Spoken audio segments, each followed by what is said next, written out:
Hello दोस्तों, स्वागत है आप सभी का। तो आज हम लगाने वाले हैं आरआरबी एनटीपीसी सीबीटी वन का मॉक टेस्ट, जो कि इस वक्त टेक्स्ट बुक पर चल रहा है।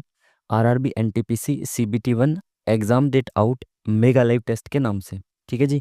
तो जैसा कि आप सभी लोग जानते हैं और जो लोग नहीं जानते मैं उनको बता देता हूँ कि यहाँ पे हम देखेंगे इस मॉक टेस्ट का सॉल्यूशन, और इसमें आप सीख कह सकते हैं अप्रोच, एग्जाम ओरिएंटेड अप्रोच, कि आप किस तरीके से एग्जाम में विद इन टाइम क्वेश्चंस को सॉल्व करेंगे, कैसे आप कई बार ऑप्शन से आंसर तक पहुंचेंगे, कैसे आप कई बार यूनिट डिजिट से आंसर तक पहुंचेंगे, और इसी तरह की बहुत सारी छोटी छोटी सी चीज़ें जो आपको एग्जाम में बहुत सारा समय बचा सकती हैं, वो आप यहाँ पे सीख सकते हो। ठीक है जी।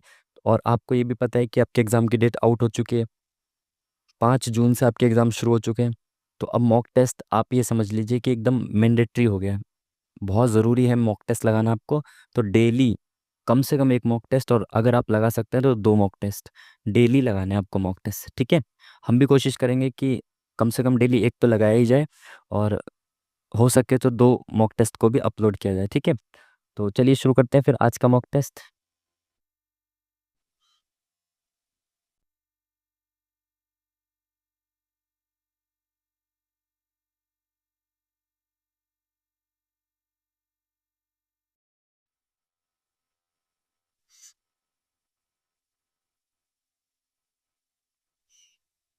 चलिए फाइनली शुरू हो गया। तो फर्स्ट ऑफ ऑल मैं आपको बता दूं, जैसे ही मेरा ये मार्कर आता है, ये मार्कर स्क्रीन पॉज होने के बाद काम करता है। ठीक है। तो स्क्रीन पॉज होने की वजह से यहाँ पे आपको ये टाइम रुका हुआ दिख रहा होगा। ये टाइम रुका हुआ नहीं है, क्योंकि स्क्रीन पॉज हो गई है मार्कर की वजह से, इसलिए आपको यहाँ पे रुका हुआ दिख रहा है। टाइम बैकएंड में चल रहा है। जैसे ही मैं मार्कर हटाता हूँ, टाइम आपको वापस से कंटिन्यू होता हुआ दिख जाएगा। ठीक है जी। तो इस बात को आप दूसरे तरीके से ना लें, बाकी आपकी इच्छा, जैसे मर्जी लें। चलिए शुरू करते हैं पहले क्वेश्चन के साथ। अगर आप इंग्लिश में क्वेश्चन पढ़ना चाहते हैं तो वीडियो को पॉज करिएगा, इंग्लिश में क्वेश्चन पढ़िएगा, हम देखेंगे इसका हिंदी में सॉल्यूशन। ठीक है जी। चलिए पहला क्वेश्चन। दो संख्याओं के बीच का अंतर 760 है। यदि एक संख्या का 12% दूसरी संख्या के 20% के बराबर है, तो दोनों संख्याओं में से बड़ी संख्या ज्ञात करनी है। दोनों संख्याओं के बीच का अंतर 760 दे रखा है, और एक संख्या का 12% दूसरी संख्या के 20% के बराबर है। अगर मैं कहूँ कि एक संख्या x है, तो इसका 12% बराबर दूसरी संख्या मान लिया y है, इसके 20% के बराबर है। देखो 20% होता है 1/5, तो मैं इसका 1/5 नहीं लिखूंगा, मैं डायरेक्ट लिखूंगा 20%। ठीक है। 20%, 20% इसलिए लिखूंगा ताकि 100 से नीचे वाला 100 यहाँ पे कट जाए। ठीक है ना। तो ये 100 कट गया, उसके बाद यहाँ पे 12 बचा, यहाँ 20 बचा, तो इसको भी काट सकते हो आप। 4 तिया 12, 4 तिया 12, और 4 पंजे 20। ठीक है। तो ये कितना आ गया, 3x is equal to 5y। ठीक है जी। बिल्कुल ठीक है। तो आपको पता है जब इस तरीके से लिखा होता है तो इसके सामने जो, जिसके सामने जो वैल्यू होती है उसकी जिसके सामने जो लिखा होता है वो उसकी वैल्यू होती है। तो x के सामने 5 लिखा है तो x की वैल्यू 5 है, y के सामने 3 लिखा है तो y की वैल्यू 3 है। ठीक है ना। तो अगर x आपका 5 है और y 3 है, इनके बीच का अंतर कितना है, 2 यूनिट है।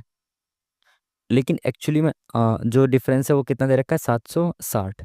अगर 2 यूनिट की वैल्यू, एक्चुअल वैल्यू 760 है ना, हमारे हिसाब से जो हमने संख्या माना है वो 5 और 3 आ गई, तो इनका डिफरेंस तो 2 हो गया। बट 2 की एक्चुअल वैल्यू 760 दे रखी है, कि डिफरेंस 2 नहीं है, 760 है। तो इस 2 यूनिट की वैल्यू 760 है, तो 1 यूनिट की वैल्यू कितनी हो गई, 2 तिया 6, 2 अट्ठे 16, 0। ठीक है। तो 1 यूनिट की वैल्यू हो गई। 5 यूनिट की वैल्यू निकालेंगे तो ये एक्स संख्या आ जाएगी, 3 यूनिट की वैल्यू निकालेंगे तो वाई संख्या आ जाएगी। पूछा गया है बड़ी संख्या, तो बड़ी संख्या 5 यूनिट वाली है तो इंटू करेंगे 5। ठीक है। तो 0, 5 अट्ठे 40, 5 तिया 15 और 4 19, option number B is the correct answer. ठीक है जी। चलिए नेक्स्ट क्वेश्चन। इंग्लिश में पॉज करके पढ़िए जल्दी से, फिर हम हिंदी में देखेंगे इसका सॉल्यूशन। 80 लीटर मिश्रण में दूध और पानी का अनुपात इतना दे रखा है। 3:1 के अनुपात में दूध और पानी के मिश्रण को प्राप्त करने के लिए कितना अतिरिक्त पानी मिलाया जाना चाहिए। इसने बोला है केवल पानी मिलाना है एक्स्ट्रा। ठीक है। ताकि रेशियो ये हो जाए, पहले रेशियो कितना है, 27:5। किस किस का है ये, मिल्क और वाटर का। ठीक है। आना कहाँ तक है हमें, 3:1 तक। ठीक है। और मिलाना केवल क्या है, वाटर, केवल पानी मिलाना है, तो मिल्क को तो चेंज नहीं करना ना। तो 27 यूनिट अगर यहाँ पे दूध है तो यहाँ पे भी 27 यूनिट दूध रहना चाहिए, बट यहाँ तो 3 यूनिट हो गया, तो इसको इंटू 9 करेंगे तो ये 27 यूनिट बन जाएगा। तो इधर भी इंटू 9 करना पड़ेगा दोनों साइड। तो ये कितना हो गया, 27, और ये कितना हो गया, 9। तो मिल्क तो उतना का उतना ही है, बट वाटर हमने कितना मिला दिया इसमें अब, 4 यूनिट, है ना। 5 से 9 हो गया मिल्क, सॉरी वाटर, तो 4 यूनिट बढ़ गया। वाटर, ठीक है। और शुरुआत में क्या बोला था इसने, 1 यूनिट की वैल्यू कितनी है, शुरुआत का जो ये टोटल है ना, 27 यूनिट मिल्क और 5 यूनिट वाटर, तो टोटल कितना हो गया, 32। 32 यूनिट की वैल्यू कितनी है, एक्चुअल वैल्यू 80 है। तो 1 यूनिट की वैल्यू 80/32 हो गई। मुझे निकालने की इसकी वैल्यू है 4 यूनिट की वैल्यू, है ना, 4 यूनिट एक्स्ट्रा वाटर मिलाना पड़ेगा ना, तो इंटू 4 कर देंगे, ठीक है। 1 यूनिट की वैल्यू इंटू 4, 4 यूनिट की वैल्यू आ गई। 4 एकम 4, 4 अट्ठे 32, 8 एकम 8, 10, ठीक है। तो ये 4 यूनिट पानी मिलाना पड़ेगा, मतलब 10 लीटर पानी मिलाना पड़ेगा, ठीक है। 4 यूनिट की वैल्यू 10 लीटर है। नेक्स्ट क्वेश्चन, इंग्लिश में पॉज करिए, अच्छे से पढ़िए, उसके बाद हम देखेंगे इसको हिंदी में। संगम साहित्य के संबंध में निम्नलिखित में से कौन सा कथन सही है। संगम साहित्य आपको पता है, साउथ का, तमिल भाषा का जो है साहित्य, इसके बारे में पढ़ा होगा आपने, इंपॉर्टेंट है। ग्रंथों को कवियों की सभाओं में रचा और संकलित किया जाना था, बिल्कुल सही है। कवियों की सभाओं में संकलित संगम साहित्य मदुरई शहर में आयोजित किया गया था। जो संगम साहित्य के लिए आयोजन हुआ था सभाओं का, वो मदुरई शहर में। मदुरई वैसे तमिलनाडु में ही है, तमिल भाषा का है, तो मदुरई शायद वहीं किया गया आयोजन, क्योंकि ये मदुरई शहर जो है तमिलनाडु का ही है। तो आई थिंक दोनों सही होने चाहिए। बाकी लेट्स सी, इंग्लिश में क्या ही पढ़ना था इसको, हिंदी में देखते हैं इसमें क्या बोला है, क्वेश्चन मार्क की जगह पे क्या आएगा, ठीक है। चलिए, यहाँ से यहाँ, यहाँ से यहाँ, यहाँ से यहाँ, यहाँ पे क्वेश्चन मार्क की जगह पे क्या आएगा, देखो ये बॉक्स है, ये पहले नीचे आया, फिर साइड में गया, अब ये ऊपर चला जाएगा, ठीक है। ये पहले नीचे आया यहाँ पे, फिर ये साइड में गया, अब ये ऊपर कोने में आ जाएगा, ठीक है। तो कोने में यहाँ पे है बॉक्स, इसमें नहीं है, इसमें है। और चीज़ चौथे ऑप्शन में देख लेते हैं कि है या नहीं कोने में। चौथे ऑप्शन में भी ऊपर कोने में ये है। और दूसरी चीज़ हम इसमें क्या चेक कर सकते हैं, ये जो फिल हुआ है ना, ये भरा हुआ जो है, ये भरा हुआ एक ऊपर आ गया यहाँ पे, यहाँ पे फिर से एक ऊपर आ गया, तो यहाँ पे जो आएगा उसमें और ऊपर आ जाएगा, तो सबसे ऊपर होगा ये भरा वाला, ठीक है। पहले वाले में सबसे ऊपर नहीं है, तीसरे वाले में सबसे ऊपर है, और चौथे वाले में भी सबसे ऊपर है।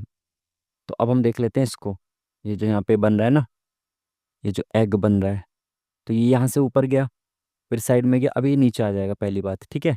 और दूसरी चीज़ क्या है कि ये ऊपर फिल था, फिर नीचे फिल हुआ यहाँ पे, फिर और एक नीचे आ गया, अब ये सबसे नीचे फिल हो जाएगा और कोने में आएगा, ठीक है। तो 3 और 4 ऑप्शन में से देखे कहाँ पे, इसमें से ये वाला है तीसरा, ठीक है, सबसे नीचे तीसरे में फिल है। नेक्स्ट क्वेश्चन, इंग्लिश में पॉज करके पढ़ी जल्दी से, अब हिंदी में देखेंगे इसको। भारत में उपोष्ण कटिबंधीय वनस्पति क्षेत्र में औसत वार्षिक तापमान क्या है। पहले भी मॉक में आया हुआ है और ज्योग्राफी का बहुत बेसिक सा क्वेश्चन है, ये तो आपको पता ही होना चाहिए। जो क्लासिफिकेशन होता है ना, उष्ण कटिबंधीय, उपोष्ण, शीतोष्ण, ये सब।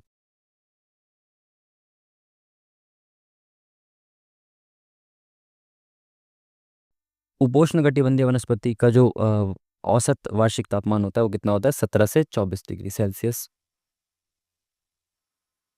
पॉज करिए, इंग्लिश में पढ़िए जल्दी से, उसके बाद हिंदी में देखेंगे क्या बोला इसने। कलर चेंज करो मार्कर का। ए बी पर एक बिंदु पी है, रेखा ए बी है, एक कोई एक रेखा ए बी है, इस पे कोई बिंदु पी है, पी बिंदु है, तथा पी क्यू एक किरण इस प्रकार है। पी क्यू कोई एक किरण है, तो ठीक है, पी क्यू कोई एक किरण है, मान लो पी ऐसे कोई किरण जा रही है, ये पी क्यू, ठीक है। कि Q P A, Q P A जो है ये 7x है, ठीक है। क्यू पी बी, तो क्यू पी बी ये जो है ये वाला, ये कितना है, 5x है।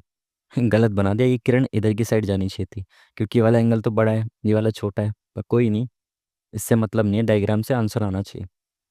तो 8x-10 डिग्री का मान बताना है कितना होगा। देखो ये एक लाइन पे है ये दोनों एंगल, तो एक लाइन पर उपस्थित सभी कोणों का योग जो होता है वो 180 डिग्री होता है, तो 7 और 5 12, तो 12x जो है वो बराबर होगा 180 डिग्री के। तो x की वैल्यू कितनी हो जाएगी, 12 एकम 12, 6 बचा, 12 पंजे 60, तो x की वैल्यू 15 हो गई। तो 8x की वैल्यू कितनी होगी, 120, और 120 में से 10 गया, 110। Option number B is the correct answer. Next question, pause करिए जल्दी से, इंग्लिश में पढ़िए इसको, फिर हिंदी में पढ़िए। 25 वस्तुओं का क्रय मूल्य 20 वस्तुओं के विक्रय मूल्य के बराबर है, लाभ प्रतिशत बताना है। ये इतनी बार ऐसा, ये सेम डिजिट वाला इतनी बार क्वेश्चन आ गया कि मेरे को इसका आंसर भी याद हो चुका है, 25%, ठीक है। ये सेम ही डिजिट भी चेंज नहीं होता। 25 वस्तुओं का कॉस्ट प्राइस, ठीक है, बराबर है 20 वस्तुओं के सेलिंग प्राइस के, ठीक है, लाभ बताना है। तो 5 चौक 20, 5 पंजे 25, ठीक है। तो सीपी के सामने कितना है, 4 है, और एसपी के सामने कितना है, 5 है। तो 4 रुपए की चीज़ 5 रुपए में बेची, यानी कि 4 रुपए पे 1 रुपए का फायदा हुआ, तो 1/4 होता है 25%। ठीक है जी। तो option number second is the correct answer. Pause करिए, इंग्लिश में पढ़िए जल्दी से, उसके बाद हिंदी में देखेंगे सॉल्यूशन। तालिका कक्षा 10 सेक्शन ए बी के छात्रों की संख्या जिन्होंने मध्यावधि और अंतिम परीक्षा दी थी, परिणाम सेक्शन ए और बी। क्या बोला इसने, क्वेश्चन क्या बोला, सेक्शन ए में छात्रों का प्रतिशत है, सेक्शन ए में कितने प्रतिशत छात्र हैं ये बताने हैं। यानी कि कुछ सेक्शन ए और सेक्शन बी दोनों में छात्र होंगे टोटल, उसमें से जो ए का परसेंट है वो बताना है। ठीक है। क्या क्या दे रखा है इसने, दोनों परीक्षाओं में अनुत्तीर्ण यानी कि फेल होने वाले छात्रों की कुल संख्या इतनी इतनी है। ठीक है। उन छात्रों की संख्या जो मध्यावधि में अनुत्तीर्ण यानी फेल हुए हैं लेकिन अंतिम परीक्षा में उत्तीर्ण हुए हैं, उनकी 14 है। जो मध्यावधि में उत्तीर्ण रहे लेकिन अंतिम परीक्षा में अनुत्तीर्ण हुए, उनका 6 है। दोनों परीक्षाओं में उत्तीर्ण होने वाले कुल छात्रों की संख्या ये है। तो इसमें कहीं डबल डबल तो नहीं दे रखा ना किसी को, देखो दोनों में फेल, ठीक है, दोनों में पास अलग अलग है, ठीक है। मध्यावधि में फेल लेकिन अंतिम परीक्षा में पास, मध्यावधि में पास लेकिन अंतिम परीक्षा में फेल। यहाँ पे कहीं पे भी रिपीटेशन नहीं हुआ किसी भी छात्र का कि वो इसमें इंक्लूड हो जाए वो इसमें इंक्लूड हो जाए, सभी अलग अलग दे रखा है ना। जो दोनों में फेल हुए हैं वो छात्र इतने हैं, जो दोनों में पास हुए हैं, अब जो दोनों में फेल हुए हैं उनमें से कोई भी छात्र ऐसा हो सकता है कि दोनों में पास हुआ हो, नहीं ना।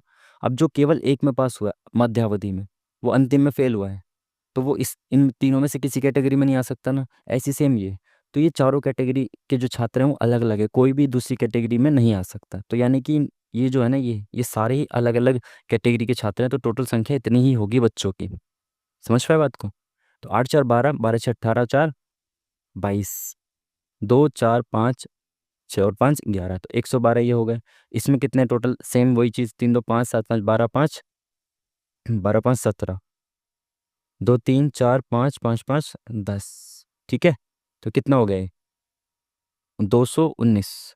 तो टोटल 219 छात्र हैं और सेक्शन ए में है 112। तो परसेंटेज निकालना, ऊपर निकाल देते हैं, 112 219 में से इंटू कर देंगे 100, ठीक है। 212, सॉरी 112 219, 112 219, 112, अरे यार क्या हो गया, 112 219, ठीक है। 112 अपॉन में 219, ये इसलिए लिखा था कि ऑप्शंस को देख सकें, दूर दूर हैं क्या ऑप्शंस, तो बहुत पास पास है, तो इसको नहीं किया जा सकता। इंटू 100, ज़्यादा सोचना नहीं है, चलो इसको 219 से करके देखते हैं ना। तो पहली बात तो ये है कि 5 बार में तो जाएगा ही, क्योंकि शुरू में सब में 5 है ना। तो अगर मैं 22 पंजे 110, और 110 में से 5 गया 105, ठीक है। 5 5 ने 45, 5 4, एक सेकंड 5 से कर ही देता हूँ, 5 ने 45, 5 4 9, 5 दिन 10 और 1 11, 4 9 5 दिन 10, 11 क्यों आएगा भाई, 10 आएगा ना, ठीक है। तो ये टोटल हो गया 1095। एक ये जगह नहीं है, नहीं तो हम सीधा कर लेते, बट क्या ही बोल सकते हैं, 1095, ठीक है। तो कितना बचा, 5 9 2 11 0, ठीक है। 25 बचा, 5 बार में चला गया पूरा इसमें से, ठीक है। 25 बचा, 25 के बाद लगा दिया 0, तो ये कितनी बार में जाएगा, 219 से एक बार में जाएगा, 1 पॉइंट समथिंग कुछ आएगा, तो 51 पॉइंट समथिंग आएगा, आगे जा ही नहीं सकता ये। तो option number second is the correct answer. Next question, pause करिए, इंग्लिश में पढ़िए जल्दी से, अरे यार इसको इंग्लिश में क्या ही पढ़ोगे, सीरीज का क्वेश्चन है तो क्वेश्चन मार्क की जगह पे क्या गया है बताना है। तो इस तरह के क्वेश्चन में पहली सीरीज को देखना है पहले ऐसे करके, ठीक है, फिर दूसरी वाली को, फिर तीसरी वाली को, ऐसे चेक करना है आपको, ठीक है। चलिए, PS तो यानी कि उल्टी सीरीज चेक करेंगे, जी से जे, GHI J KLM NOP QR S, +3 हो रहा है सब में, GHI J KLM, M आएगा तो ये ऑप्शन खत्म, ये ऑप्शन खत्म। यहाँ पे उल्टा सीरीज चल रही है कि OR, ठीक है, यहीं से देखना पड़ेगा उल्टा, FGHIIJKL, तो L कहाँ पे है, यहाँ पे, तो पहला ऑप्शन करेक्ट हो गया, LMNOOPQR, बिल्कुल सही, पहला option is the correct answer. चलिए नेक्स्ट क्वेश्चन, इंग्लिश में पॉज करिए जल्दी से। उसके बाद हिंदी में देखेंगे इसको। मनीष की ओर इशारा करते हुए अजय ने एक महिला से कहा, वह मेरी पुत्री। तो अजय बोल रहा है, तो भाई अजय है कोई, ये बोल रहा है कि वह मेरी पुत्री, तो अजय की पुत्री है एक। मेरी पुत्री की माता, मेरी पुत्री की माता मेरी पत्नी होगी ना, कोई दूसरी तो नहीं दूसरी तो नहीं होगी ना। मेरी पुत्री की माता, तो मेरी पुत्री का पिता मैं हूं, तो पत्नी मेरी उनकी माता हुई। के पिता का पुत्र है, तो माता के जो पिता हैं इनका पुत्र यानी इनका भाई हुआ। ठीक है, ये कौन है? मनीष। मनीष की ओर इशारा किया है ना, तो मनीष है। अजय मनीष से किस प्रकार संबंधित है? तो मनीष से अजय किस प्रकार संबंधित है? तो मनीष की बहन का पति, तो यानी कि उसका बहन हुई। Option number C is the correct answer. Next question. चलिए इंग्लिश में पढ़िए पॉज करके जल्दी से, हिंदी में देखेंगे इसको अब। कुछ जहाज कप हैं, तो ये जहाज हैं, इनमें से कुछ जहाज जो है ये कप है। ठीक है, कोई कप स्टूल नहीं है, तो ये कोई भी जो कप है ये स्टूल नहीं है, स्टूल नहीं है। ठीक है, सभी खिड़कियां कप हैं, तो खिड़कियां जो है ये कप के अंदर आती हैं। ठीक है, ये खिड़कियां जो है ये कप के अंदर आती हैं। ठीक है, निष्कर्ष क्या हो सकता है? कुछ जहाज के खिड़कियां होने की संभावना है, कुछ जहाज के खिड़कियां होने की संभावना है, बिल्कुल संभावना तो है, क्योंकि ये खिड़कियां जो यहाँ पे भी हो सकती हैं, इधर की साइड यहाँ पे भी हो सकती हैं, तो संभावना तो हो सकती है। कोई खिड़कियां स्टूल नहीं है, तो कोई खिड़कियां स्टूल नहीं है। जब कोई कप स्टूल नहीं है तो कोई खिड़की भी स्टूल नहीं होगी, ये भी ठीक है बिल्कुल। सभी कप खिड़कियां हैं, सभी कप खिड़कियां नहीं है, सभी खिड़कियां कप है, तो ये वाला तो गलत होगा। कोई जहाज स्टूल नहीं है, तो कोई जहाज स्टूल नहीं है, तो जहाज और स्टूल का डायरेक्ट कनेक्शन दिया नहीं है, तो हम कैसे बता दें? तो ये वाला भी गलत है। जब तक डायरेक्ट ना कहा जाए तो इसलिए तब तक हम इसको नहीं बता सकते कि है या नहीं है। तो पहला और दूसरा सही है, only first and second follows. Option number 3 is the correct answer. Pause करिए, इंग्लिश में पढ़िए जल्दी से, हिंदी में देखेंगे। एक कथन दिया है, उसके आधार पर दो धारणा बनानी है, बना सकते हैं, कौन सी देखना है। मानव शरीर सूर्य के प्रकाश के संपर्क में आने आने पर विटामिन डी का उत्पादन करता है। तो धारणा एक, मानव शरीर में विटामिन डी होगा भले ही वह भोजन के माध्यम से न खाया जाए। शरीर सूर्य के प्रकाश के संपर्क में आने पर विटामिन डी का उत्पादन करता है, तो अगर सूर्य के प्रकाश में आते ही विटामिन डी का उत्पादन शुरू हो चुका है तो शरीर में विटामिन डी होगा, चाहे उसने खाना खाया हो या ना खाया हो। तो ये तो सही होना चाहिए, क्योंकि जैसे ही सूर्य प्रकाश मिलेगा, ऐसा इसने कथन में बोला है ना कि विटामिन डी अपने आप उत्पादन होने लग जाएगा, तो मेरे हिसाब से ये ठीक होना चाहिए। वैश्विक आबादी आबादी का एक बड़ा हिस्सा विटामिन डी की कमी से ग्रस्त है। ये बेसिक स्टेटमेंट सही है, बट इस स्टेटमेंट से इसका क्या कनेक्शन है? ऐसा तो इस स्टेटमेंट में इसने बोला नहीं है ना। बात सही हो या गलत, लेकिन इस स्टेटमेंट का कंक्लूजन ये नहीं हो सकता। ठीक है, तो पहला केवल एक निहित होना चाहिए अकॉर्डिंग टू मी। ठीक है, हमारे अनुसार ये सही है, बाकी देखते हैं अब क्या है। इसको ये लिखा जाता है, इसको क्या लिखा जाएगा ये बताना है। ठीक है, तो पहले से पहले का लिंक, पहले से पहले का और पहले से लास्ट का लिंक छोड़िए। अब ये देखिए कि मेरे को देखते इसमें ये पता चल रहा है कि आगे पीछे करके लिखे हुए हैं। आपको देख के सिमिलर नहीं लग रही है? दोनों सिमिलर लग रहे हैं ना हल्के हल्के, इट मीन्स कि इसने इसको आगे पीछे करके किसी एक पैटर्न पे लिखा है। ठीक है, और ये जे लास्ट में चला गया, आर नहीं, ये कोई पैटर्न नहीं हुआ। ABCDEFGHIJKLMNOPQRSTUV, बिल्कुल ये अल्फ़ाबेटिकल ऑर्डर में लिख दिया इसने। ठीक है, तो देखते ही आपको पता चल जाएगा, ये तो समझ गए बात को। तो इसको भी अल्फ़ाबेटिकल ऑर्डर में जो है अरेंज करना है। तो सबसे पहले ए आएगा, तो ए एक ही ऑप्शन में, बाकी सारे ऑप्शन ही गलत हो गए। तो option number 1 is the correct answer. English में पॉज करके जल्दी से पढ़िए, फिर हिंदी में देखेंगे। निम्नलिखित में से वायु के गर्म होने के संबंध में कौन सा कथन सत्य है? इसमें विस्तार होता है और यह अधिक स्थान घेरती है। जब वायु गर्म हो जाती है तो एक्सपेंड करती है और अधिक स्थान घेरती है। पहला कथन बिल्कुल सही है। ठीक है, गर्म किए जाने पर यह भारी हो जाती है, ये गर्म किए जाने पर हल्की हो जाती है वायु, जब भी तो ऊपर उठने लगती है। तो ये दूसरा कथन गलत है, पहला वाला कथन सही है। पॉज करिए जल्दी से, इंग्लिश में पढ़िए और फिर हिंदी में देखेंगे। 1998 में एक भारतीय कुचिपुड़ी नृत्यांगना वेम्पति चिन्ना सत्यम को निम्नलिखित में से कौन सा पुरस्कार मिला था? कौन सा पुरस्कार मिला था? ये तो यार बहुत ज़्यादा सैटिक हो गया, इसके बारे में तो नहीं पता। नेक्स्ट क्वेश्चन देखते हैं, इंग्लिश में पॉज करके पढ़िए जल्दी से। क्या बोला इसने? एक किसी कार्य को 25 दिन में कर सकता है, एक किसी कार्य को 25 दिनों में। बी उसी कार्य को 15 दिनों में कर सकता है। बी ने 10 दिन तक कार्य किया और नौकरी छोड़ दी, ए अकेला शेष कार्य को कितने दिन में पूरा कर सकता है ये बताना है। तो पहले एफिशिएंसी निकाल लेते हैं इनकी, 25, 50, 25 या 75, 15, 5, 75, 25 या 75। तो ये इनकी एक दिन का काम आ गया, ये इनका टोटल काम आ गया है, ठीक है, एफिशिएंसी आ गई। ए कहाँ गया, बी ने 10 दिन तक काम किया, तो बी एक दिन में 5 काम कर सकता था, इसने 10 दिन तक काम किया, मतलब 50 काम इसने कंप्लीट कर दिया। तो शेष काम करेगा ए, 75 टोटल काम था, 50 काम हो चुका, तो बचा कितना काम, 25 काम बचा। और ए एक दिन में 3 काम कर सकता है, तो टोटल 25 काम कितने दिन में करेगा, 3 × 8 = 24, एक सही, 8 से 1/3, option number C is the correct answer. Next question, pause करिए, इंग्लिश में पढ़ी जल्दी से, उसके बाद हिंदी में देखते हैं इसको क्या बोला है इसने।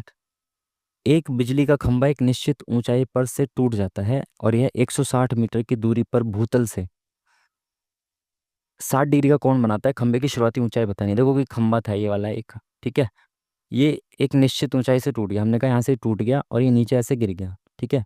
और ये जो गिरा है, ये कितनी दूरी पर गिरा है, 160 मीटर की दूरी है इनके बीच में, ठीक है। दूरी पर भूतल से 60 डिग्री का कोण बनाता है, तो इतनी दूरी पर ये 60 डिग्री का कोण बना रहा था, ठीक है, बिल्कुल ठीक है। खंबे की शुरुआती ऊंचाई, यानी कि भाई देखो, ये जो खंबे, ये जो है ना, ये गिरा है, ये भी तो खंबे का हिस्सा है, इसकी प्लस इसकी टोटल लेंथ तो बतानी है ना, पूरी जो शुरुआत में लंबाई थी खंबे की, वो बतानी है आपको, ठीक है।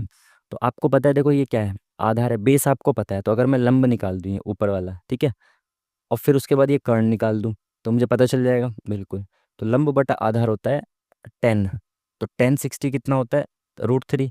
तो लंब बटा आधार, लंब को हम L मान लेते हैं, अपॉन में आधार कितना 160, बराबर क्योंकि ये 60 डिग्री का एंगल है, तो 60, 10/60, लंब बटा आधार 10 होता है ना, ये आप ऐसे देखो ना, लाल बटा कक्का, है ना, तो साइन कॉस 10, तो लंब बटा आधार 10 होता है, तो 10/60 की वैल्यू होती है √3, ठीक है। तो ये इधर आ जाएगा 160 इंटू √3 हो जाएगा, तो ये आ गई इसकी वैल्यू 160 √3।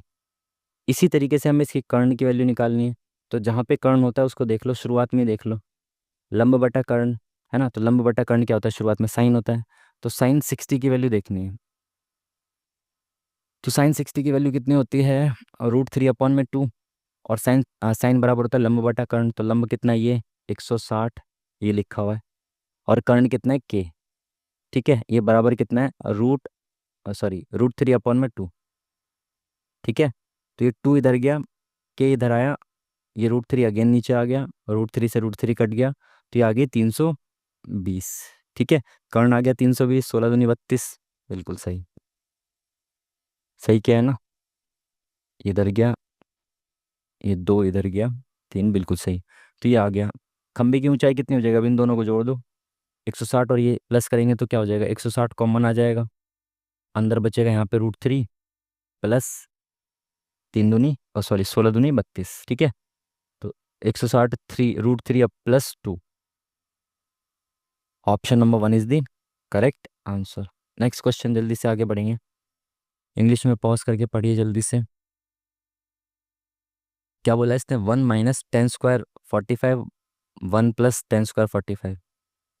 आसान सा क्वेश्चन है, क्योंकि 10 45 के लिए एक होती है, तो 1 - 1 अपॉन में 1 + 1, तो ये 0/2 हो गया, तो 0/2 कितना होता है, 0 होता है, तो option number D is the correct answer.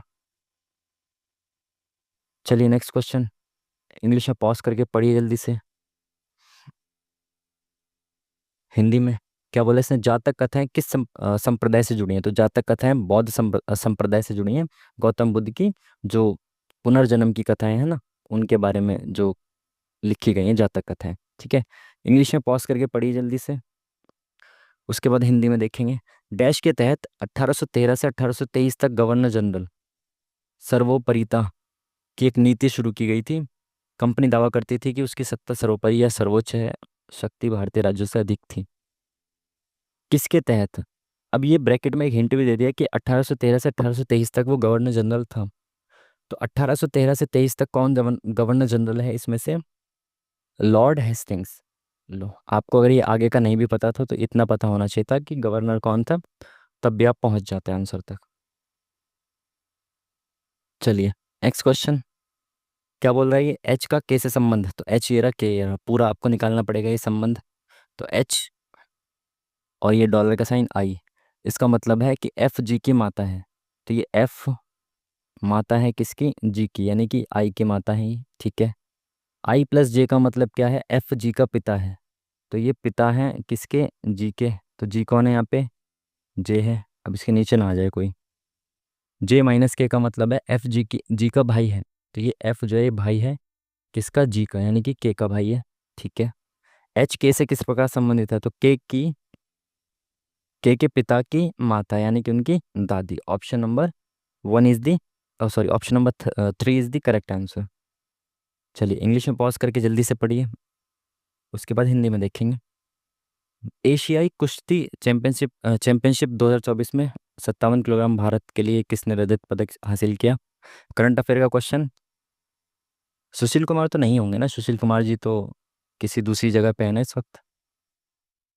Bajrang Punia, उदित योगेश्वर दत्त। एशियाई कुश्ती चैंपियनशिप में किसने रजत पदक हासिल किया है? यार सुशील कुमार नहीं है वैसे तो पता है। बजरंग पुनिया और योगेश्वर दत्त, ये दोनों तो यार ओलंपिक के मेडलिस्ट हैं। तो ये एशियाई कुश्ती में भी रजत पदक ही जीतेंगे क्या? सिल्वर मेडल जीतेंगे क्या? तो इस हिसाब से तो ये कोई नया बंदा लग रहा है, तो ये होना चाहिए ना, आई थिंक। तो ये तो गेस किया जाना चाहिए बिल्कुल। Next question. पॉज करिए, इंग्लिश में पढ़िए जल्दी से, उसके बाद हिंदी में देखेंगे। आधुनिक तकनीक के उपयोग से उच्च विकास दर और अर्थव्यवस्था में आत्मनिर्भरता तभी प्राप्त की जा सकती है जब। आधुनिक तकनीक के उपयोग से उच्च विकास दर और अर्थव्यवस्था में आत्मनिर्भरता, ठीक है, कब प्राप्त की जा सकती है देखना है। जब समृद्धि का लाभ गरीब लोगों तक पहुंचे, बिल्कुल सही बात है। समृद्धि का लाभ धनी लोगों तक पहुंचे, ये इकॉनमी के लिए ठीक नहीं होता कि एक ही अ, वर्ग के हाथ में केंद्रीकरण हो जाए धन का। ये तो ठीक नहीं होना चाहिए। अंतर्राष्ट्रीय व्यापार में भाग लेती है, अगर अर्थव्यवस्था अंतर्राष्ट्रीय व्यापार में लेगी तो आत्मनिर्भरता की तरफ जाएगी क्या? नहीं भाई, ऐसा तो नहीं होना चाहिए। एक पूंजीवादी अर्थव्यवस्था है तो आत्मनिर्भरता की तरफ जाएगी।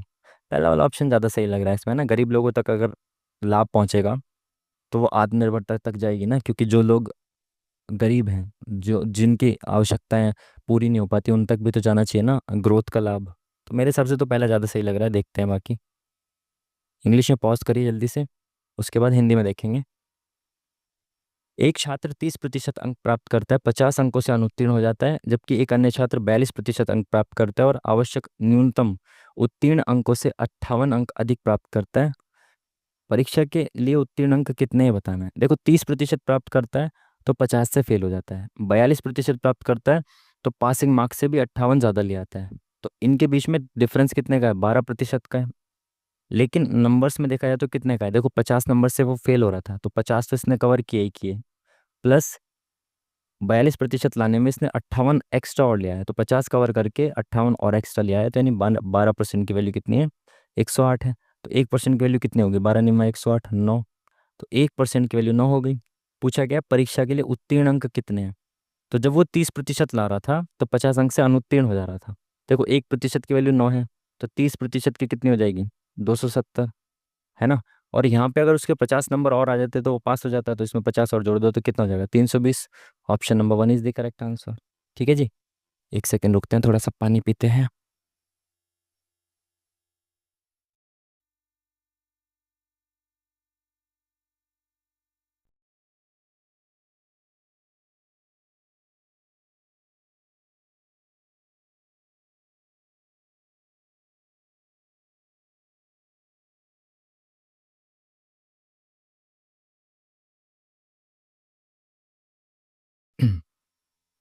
चलिए, तो ये क्वेश्चन हो गया, नेक्स्ट क्वेश्चन देखते हैं।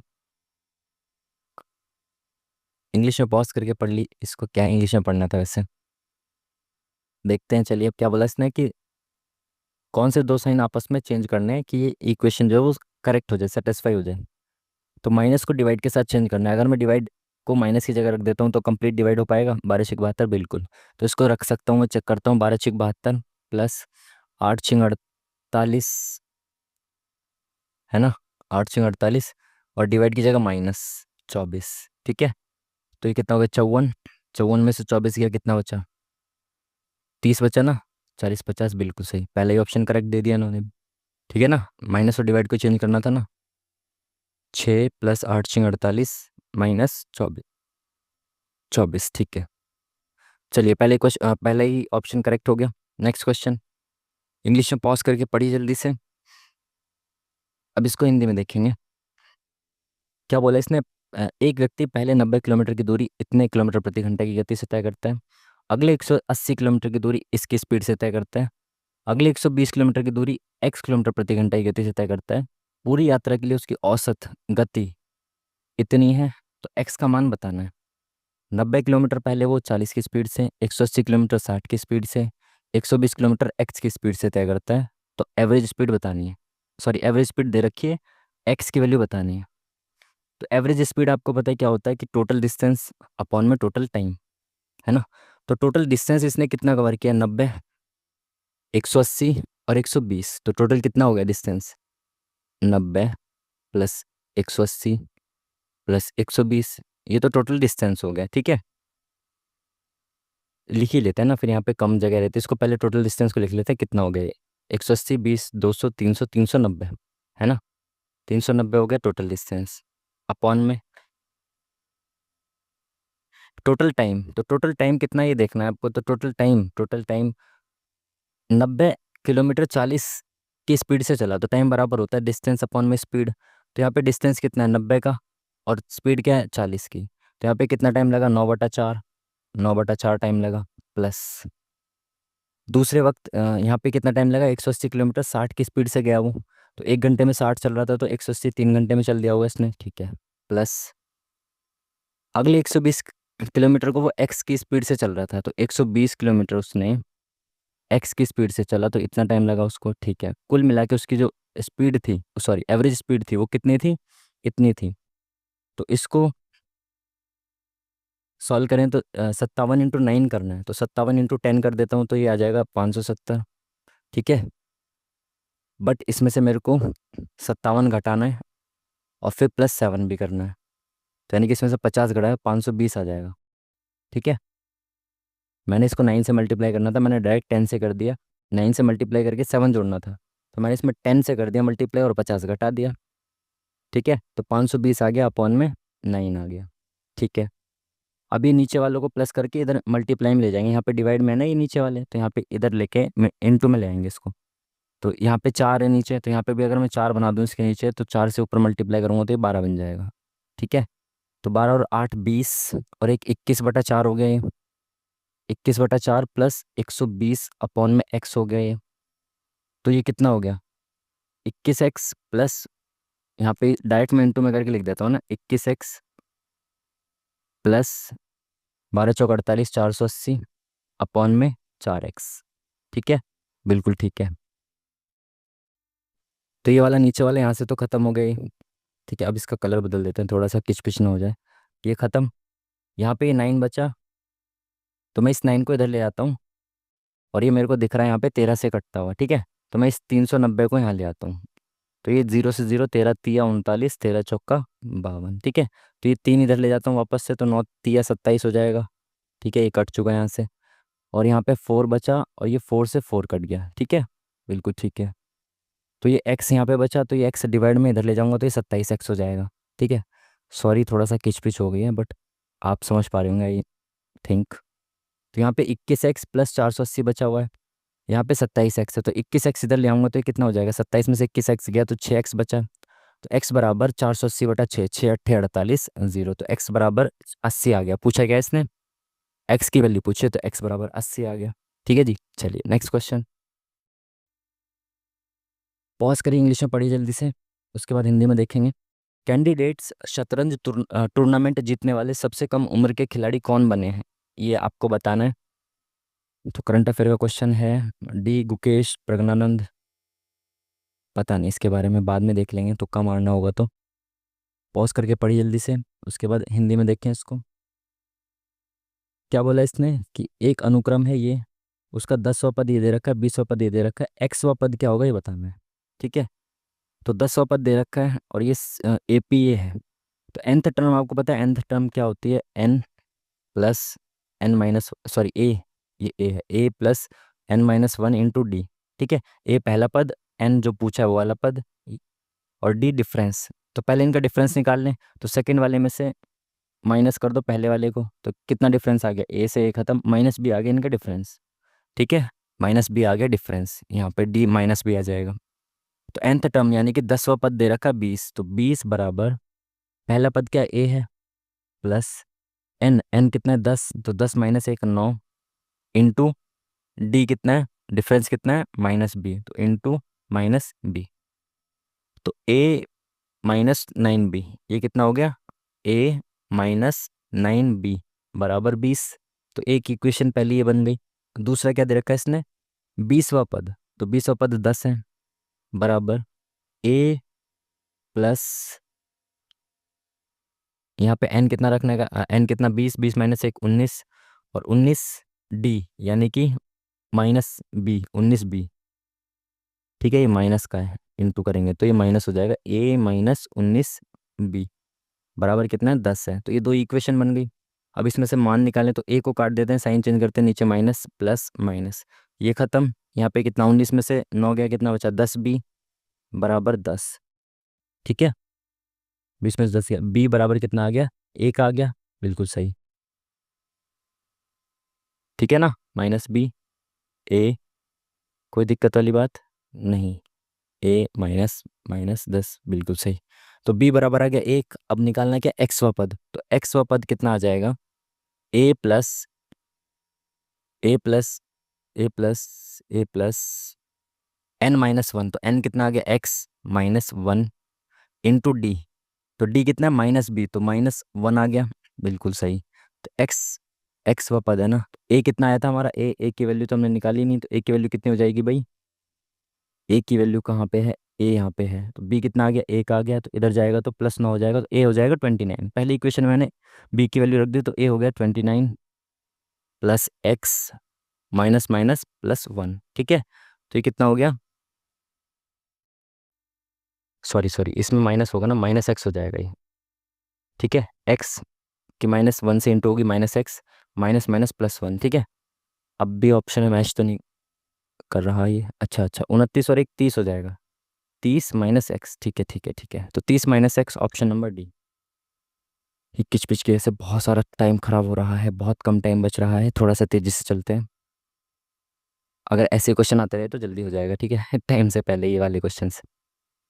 आपको पता है एक्स माइनस 1/x अगर ये दिया होता है, तो एक्स की क्यूब माइनस 1/x की क्यूब बराबर होता है ए की क्यूब प्लस 3a, और ए क्या होता है 3, तो 3 की क्यूब कितनी हो जाएगी, 3 3 होती है 27 प्लस 3 तिया 9, तो ये कितना हो गया 9 चौक 36। Option number A is the correct answer.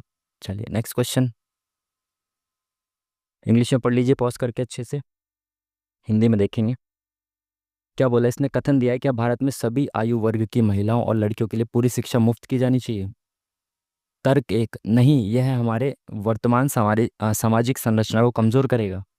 ये तो गलत बात है भाई, ऐसे क्या कमजोर हो जाएगा भाई संरचना में, तो मेरे हिसाब से तो गलत होना चाहिए। हाँ, यह भारतीय महिलाओं के गौरव को पुनः प्राप्त करने का एकमात्र तरीका है। ये भी गलत बात है, ये तो यार तौहीन है, एकमात्र तरीका यही थोड़ी है। मेरे हिसाब से ये एक्सट्रीम हो जाता है, तो एकमात्र नहीं होना चाहिए, तो मेरे हिसाब से दूसरा गलत होना चाहिए, पहला भी, तो दोनों ही गलत होने चाहिए। नेक्स्ट क्वेश्चन, इंग्लिश में पॉज करके पढ़िए जल्दी से, हिंदी में देखेंगे। फर्मों द्वारा उत्पादित वस्तुओं और सेवाओं के कुल मूल्य को मापने वाली जीडीपी अनुमान पद्धति को डैश कहा जाता है। उत्पादित वस्तुओं को, उस उत्पादित वस्तुओं और सेवाओं के मूल्य को मापने के लिए उत्पाद विधि का यूज किया जाता है। ठीक है, ये तो बहुत आसान सा था, पॉज करिए जल्दी से पढ़िए, इंग्लिश में देखिए इसको। कथक नृत्य के 19वीं शताब्दी के प्रतिपादक निम्नलिखित में से कौन है। 19वीं सदी के प्रतिपादक, पीवाईक्यू का क्वेश्चन है, ऑलरेडी आया हुआ क्वेश्चन। 19वीं शताब्दी के प्रतिपादक कालका प्रसाद, हाँ कालका प्रसाद ही होंगे। ये पीवाईक्यू का क्वेश्चन ऑलरेडी आया हुआ, मॉक में भी आया हुआ है पहले। ठीक है, इसने क्या बोला भाई, कौन सा बॉक्स बनाया जा सकता है ये देखना है। देखो बॉक्स को चेक करते वक्त केवल इस चीज़ का ध्यान रखना है कि जो बॉक्स बनाया जाएगा ना, इसको फोल्ड करके, उस पर जो भी चीज़, जो भी ये नंबर्स दिए हो ना, ये अपोजिट नहीं होने चाहिए एक दूसरे के। यहाँ पे जैसे फॉर एग्जांपल पहले वाले बॉक्स को देखते हैं, तो इसमें ये 2 और 6 का पेयर चेक करो, अपोजिट तो नहीं है 2 और 6, नहीं। अब यहाँ पे 2 और 1, 2 और 1 अपोजिट तो नहीं है, एक छोड़ के एक अपोजिट होता है, खुले वाले डाइस में एक छोड़ के एक अपोजिट होता है, 6 के अपोजिट 4 है, 2 के अपोजिट 1 है और 7 के अपोजिट 5 है। तो अपोजिट वाले एक साइड पे नहीं दिखने चाहिए, अगर एक साइड पे अपोजिट दिख रहा है तो वो नहीं बन सकता, पहला गलत। 2 और 4 एक दूसरे के अपोजिट है क्या? नहीं। 2 और 7 एक दूसरे के अपोजिट नहीं। 4 और 7 एक दूसरे के अपोजिट हैं क्या? नहीं। तो ये सेकंड वाला बन जाएगा, सिंपल। ठीक है जी। ये देखना, बाकी आप दूसरे ऑप्शंस को भी चेक करोगे ना, इसमें अपोजिट कहीं ना कहीं होंगे। पॉज करें, इंग्लिश में पढ़ी जल्दी से, उसके बाद हिंदी में देखेंगे क्या बोला इसने। 6,000 रुपये पर 4 वर्ष में 8% वार्षिक ब्याज दर से साधारण ब्याज 2 वर्ष में 12% प्रति वर्ष की दर से 9,000 रुपये पर साधारण ब्याज के बराबर है। तो आर का मान बताना है। दो 2 वर्ष में 12% की रेट से 9,000 पे जितना ब्याज मिलता है, वो 6,000 रुपये पे 4 वर्ष में मिलेगा 8% की रेट से। तो मैं इसका ब्याज निकाल लेता हूँ कितना मिलेगा मेरे को। 2 वर्ष में 12% मतलब एक में 12%, तो 2 वर्ष में 24% हो गया। ठीक है, तो इसका 24% निकालना है मेरे को। तो देखो 10% निकालूंगा तो 900 हो जाएगा, 20% 1800 हो जाएगा, 1% निकालूंगा तो 2 जीरो हटा दूंगा 90 हो जाएगा। ठीक है, और 4% निकालूंगा तो 900, ओ सॉरी 9 चौक 36। तो ये कितना होगा? 0, 6, 11, 1। ठीक है, 2,160 इतने रुपए का ब्याज मिलेगा इसको।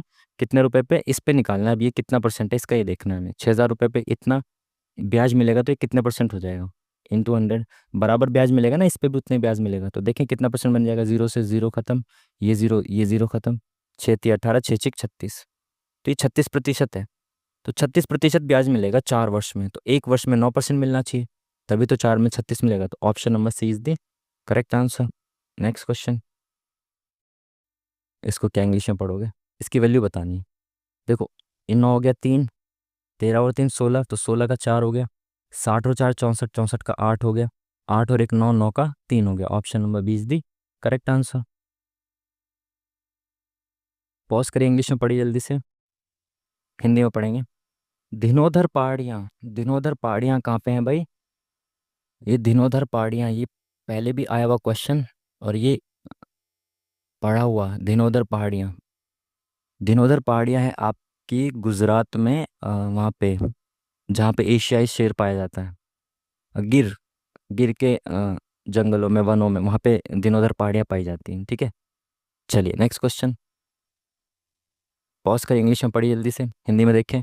आईएनएस तरमुगली का कमीशनिंग समारोह किस नौसेना गोदी में आयोजित किया गया था? तरमुगली तो मैंने काफ़ी काफ़ी टाइम पहले देखा था, ये तो शायद 2023-24 की बात है आई थिंक। 1.5-2 साल, 2 साल पहले की, आई थिंक 2-3 साल। किस नौसेना गोदी में इसका आयोजन किया गया था? ये नहीं पता भाई, बहुत पुराना भी है ये, मुझे पता नहीं इसके बारे में। 7 रिलेटेड है 342 से, यानी कि 7 के क्यूब में -1 किया हुआ है ना, 343 में -1 किया है, तो 9 के क्यूब में -1 करेंगे कितना आ जाएगा? 729 में 1 गया, 728। ऑप्शन नंबर 20 दी करेक्ट आंसर। पॉज करिए, इंग्लिश में पढ़िए जल्दी से, हिंदी में देखेंगे अब। क्या बोला इसने? दो समरूप त्रिभुजों की भुजाओं का रेशियो ये है, उनके क्षेत्रफलों का अनुपात कितना होगा? दोनों का स्क्वायर। 9 × 9 = 81, 4 × 4 = 16।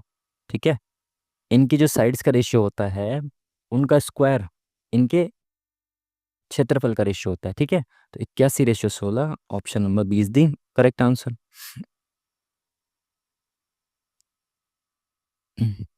पॉज करिए जल्दी से पढ़िए, इंग्लिश हिंदी में देखें अब। संविधान में लोकसभा और राज्य विधानसभाओं में निम्नलिखित के लिए सीटों के आरक्षण का प्रावधान है।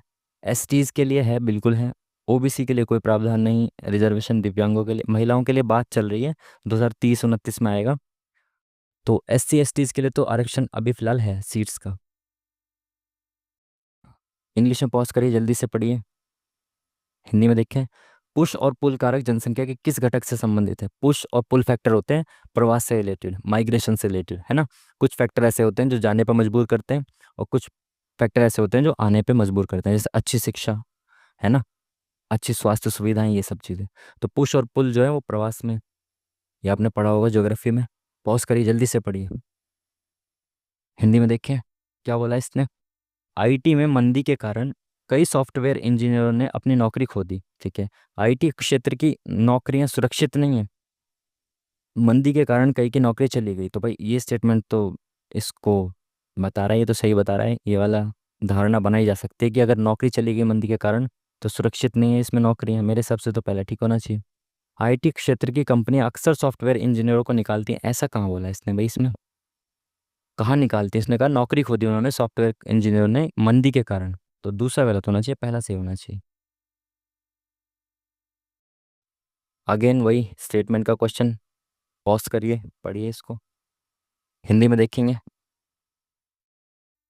प्राचार्य ने छात्रों से कहा, जिस तरह से हम खाते हैं, स्नान करते हैं आदि, वैसे ही स्वच्छता बनाए रखना नियमित कार्य का हिस्सा होना चाहिए। ये पहले भी ये सेम क्वेश्चन शायद पहले भी आया है, मॉक में आया है शायद। व्यक्तिगत स्वच्छता, पर्यावरण स्वच्छता विभिन्न क्षेत्र हैं जहाँ स्वच्छता को अपनाया जाता है। व्यक्तिगत स्वच्छता, पर्यावरण स्वच्छता भिन्न क्षेत्र हैं। जिस तरह से हम खाते हैं, स्नान करते हैं आदि, वैसे ही स्वच्छता बनाए रखना नियमित कार्य का हिस्सा होना चाहिए। तो दोनों दोनों अलग अलग बातें, जब भी तो कह रहा है ये एक हिस्सा होना चाहिए, नियमित कार्य का हिस्सा ये भी होना चाहिए स्वच्छता भी। व्यक्तिगत स्वच्छता, पर्यावरण स्वच्छता भिन्न क्षेत्र हैं जहाँ स्वच्छता को अपनाया जाना चाहिए, अपनाया जाता है। ठीक लग रहा है, इसमें क्या दिक्कत है? दोनों अलग क्षेत्र हैं, जब भी तो ये कह रहा है कि जैसे हम स्नान करते हैं, खाते हैं, ऐसे ही स्वच्छता को भी बनाना चाहिए। ठीक है, यानी अलग अलग क्षेत्र हैं, तो सही होना चाहिए पहला वाला। और दूसरा, स्वच्छता भक्ति से भी बढ़कर है, ऐसा इसमें कहाँ कहा है भाई भक्ति से भी बढ़कर है?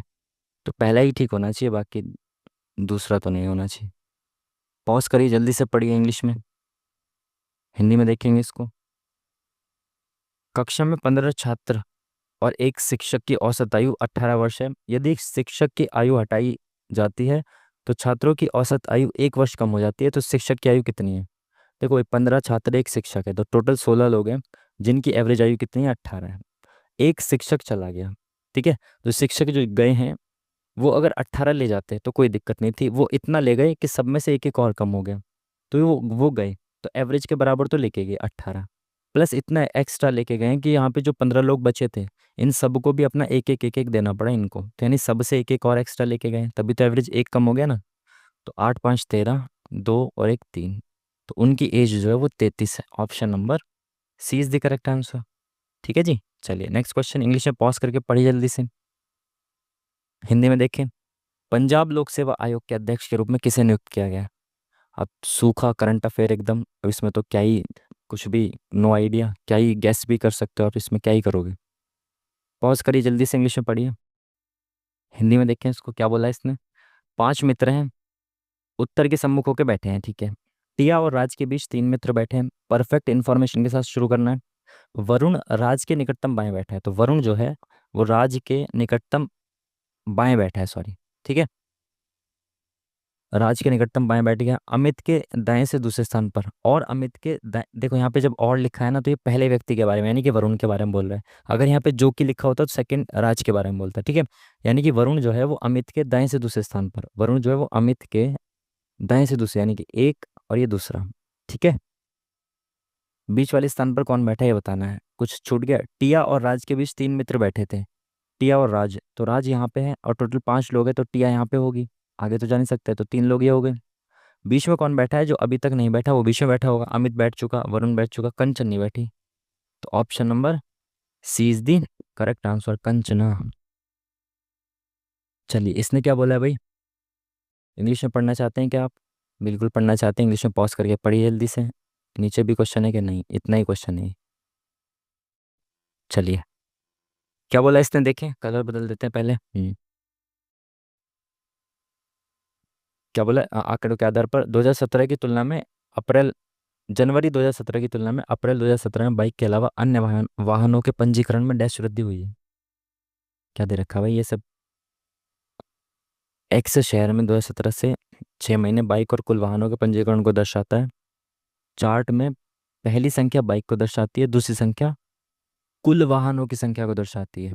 ओके, पहली संख्या बाइक को दर्शाती है, कुल, दूसरी जो है कुल वाहनों को दर्शा रही है। ओके, और दो वाहन कौन, एक बाइक है और एक कुल वाहन है, ठीक है। यानी कि पूछा गया इसने जनवरी 2017 की तुलना में अप्रैल 2017 में बाइक के अलावा अन्य वाहन, पहला वाला जो है ये बाइक को दिखा रहा है, तो दूसरा वाला कुल को दिखा रहा है।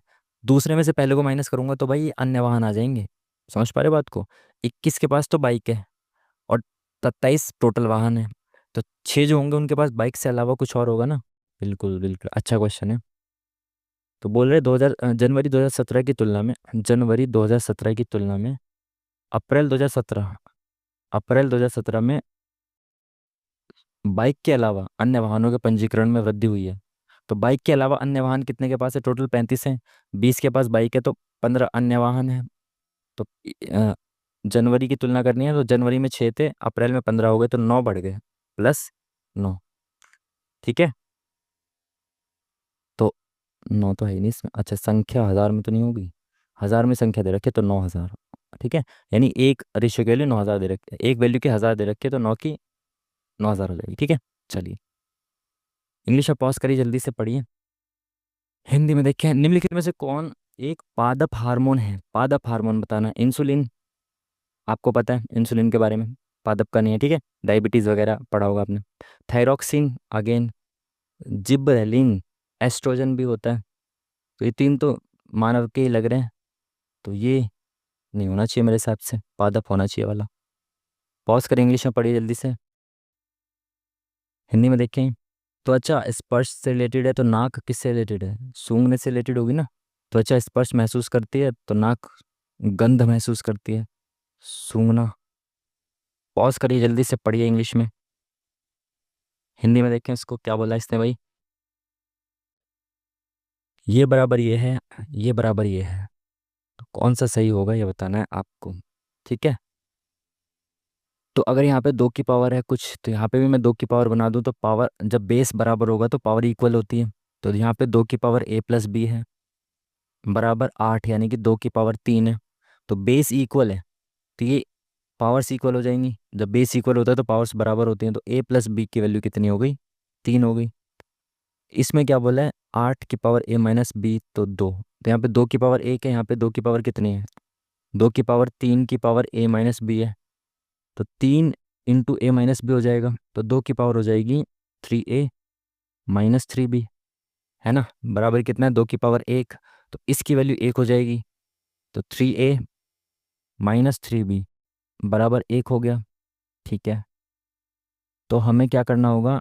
एक को काटने के लिए, जैसे ए को हमें हटाना है, तो 3a बना दूँ इसको भी, तो इंटू 3 करना पड़ेगा इसमें पूरे में। तो ये 3a हो गया, ये 3b हो गया, और 3 3 9 हो गया ये। ठीक है, ठीक है, यहाँ पे साइन चेंज किया, माइनस, यहाँ प्लस, यहाँ माइनस, तो ये खत्म।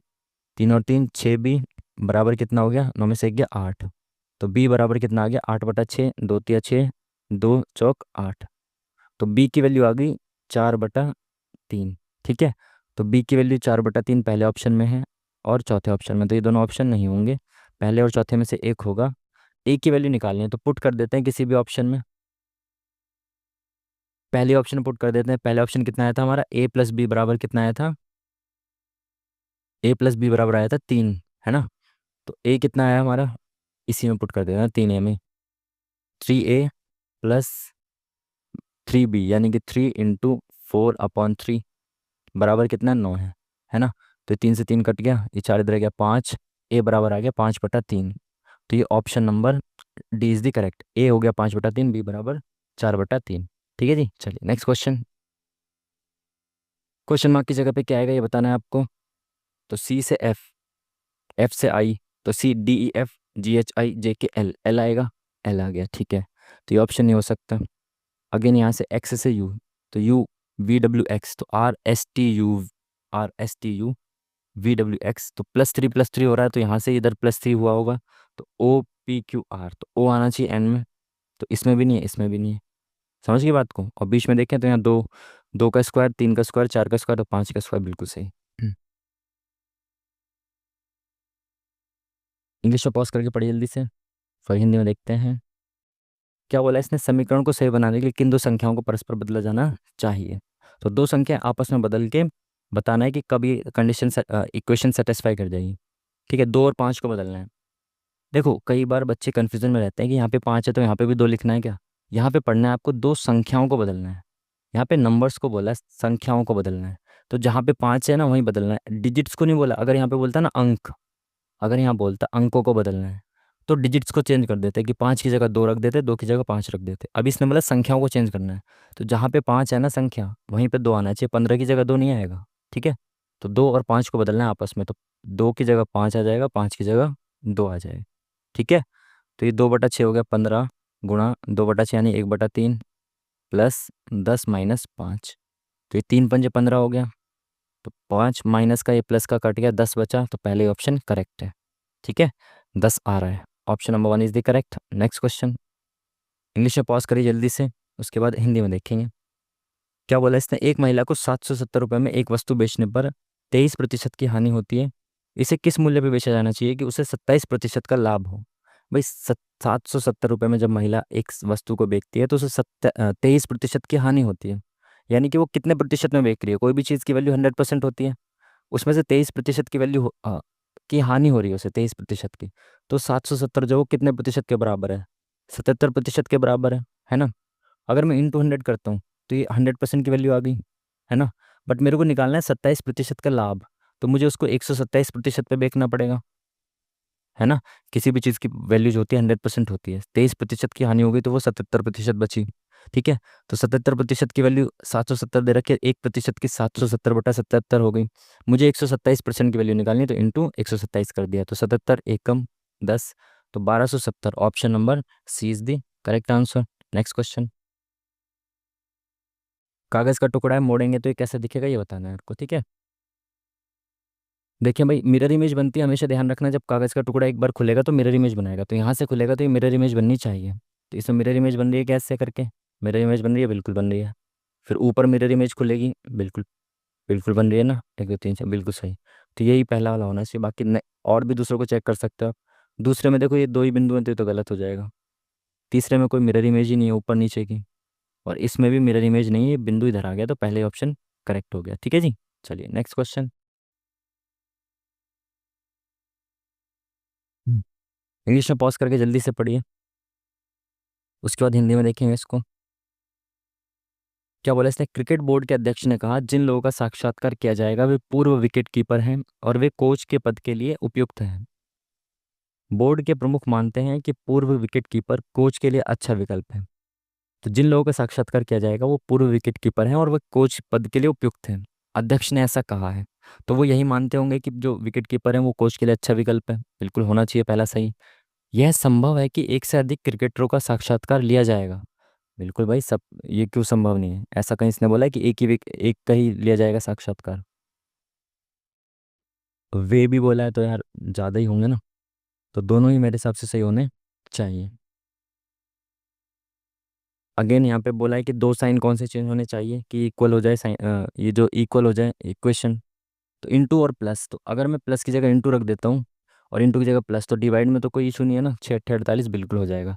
तो 72 इंटू की जगह क्या रखना है मेरे को, +3, और प्लस की जगह रखना है इंटू 6 8 48 माइनस 16। तो ये कितना हो गया, 8 3 24, और 72 24 296 तो नहीं ही बन पाएगा, तो पहला वाला तो सही नहीं हो रहा।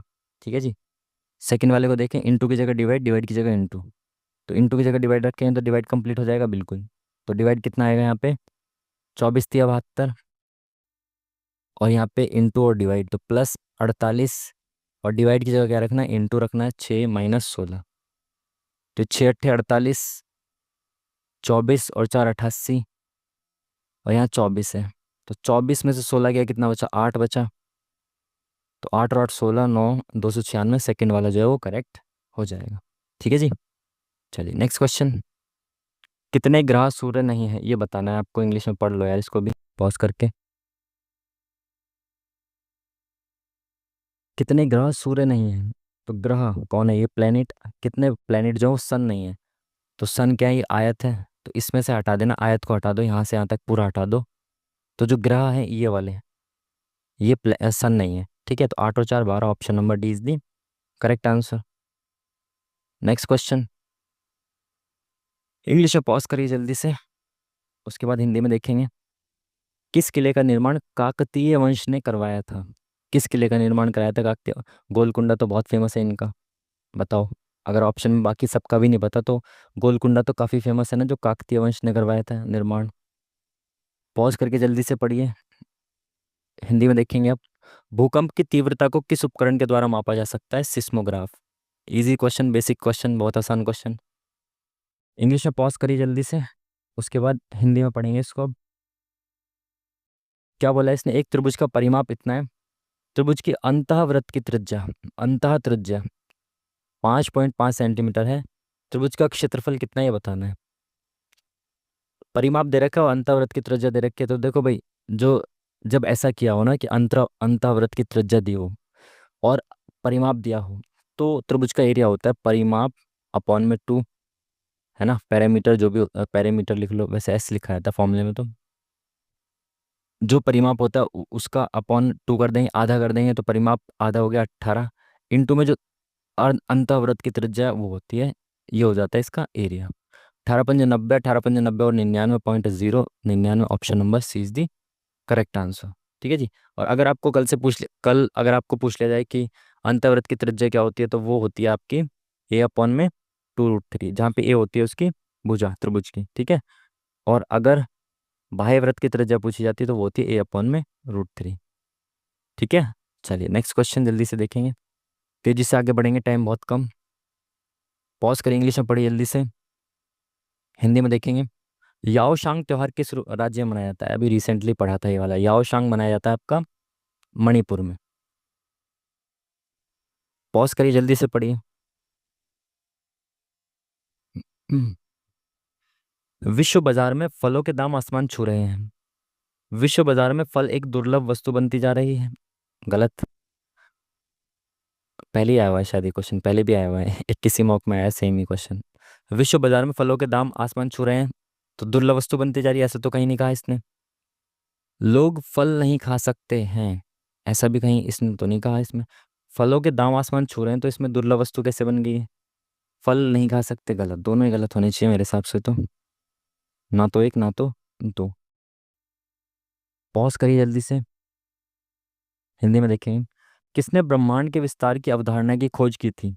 तो एक्सपेंड कर रहा है यूनिवर्स, इसकी खोज किसने की थी? एडविन हब्बल ने। एडविन हब्बल ने की थी, है ना। एक्सपेंड कर रहा है, उसके बाद जो बिग बैंग थ्योरी वगैरह आई थी, ये तो आपने पढ़ा होगा, ये शायद 11th क्लास की जो ज्योग्राफी की एनसीईआरटी उसके पहले चैप्टर में ही दे रखा, और क्वेश्चन तो ना जाने कितनी बार पूछा हुआ है। पहले नहीं, शायद सेकंड चैप्टर में, पहला तो उसका बेकार सा चैप्टर है ना 11th क्लास का। चलिए, क्या बोल रहा है इसने, कौन संसद के सदन पर सरकार की नीतियों की घोषणा करता है? तो भाई संविधान, संविधान कह रहा हूँ, संसद के सदन पर सरकार की नीतियां जो है वो कौन घोषित करता है? प्रधानमंत्री रखता है। ठीक है। लीडर होता है ना वो अ, सदन का, हाउस का। इंग्लिश में पॉज करिए जल्दी से, उसका हिंदी में देखेंगे। भारत का कौन सा केंद्र शासित प्रदेश बंगाल की खाड़ी में स्थित है?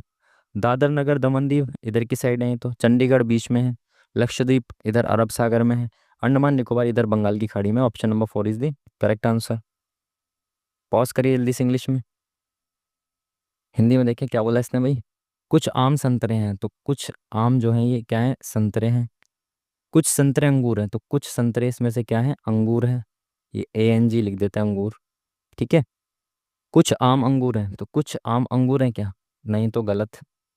कोई संतरा आम नहीं है, देखो दोनों स्टेटमेंट पॉजिटिव है, तो देखते ही मैं इसको गलत कर दूंगा और ये भी गलत हो गया। ठीक है, दोनों क्या है? नेगेटिव स्टेटमेंट से तो गलत हो जाएंगे। ठीक है। जब पॉजिटिव स्टेटमेंट की नेगेटिव स्टेटमेंट दे रखी है और वो गलत हो ना, तो एक बार ये जरूर चेक कर लेना कि इवन, इवन कह रहा हूँ, इधर और का केस तो नहीं है।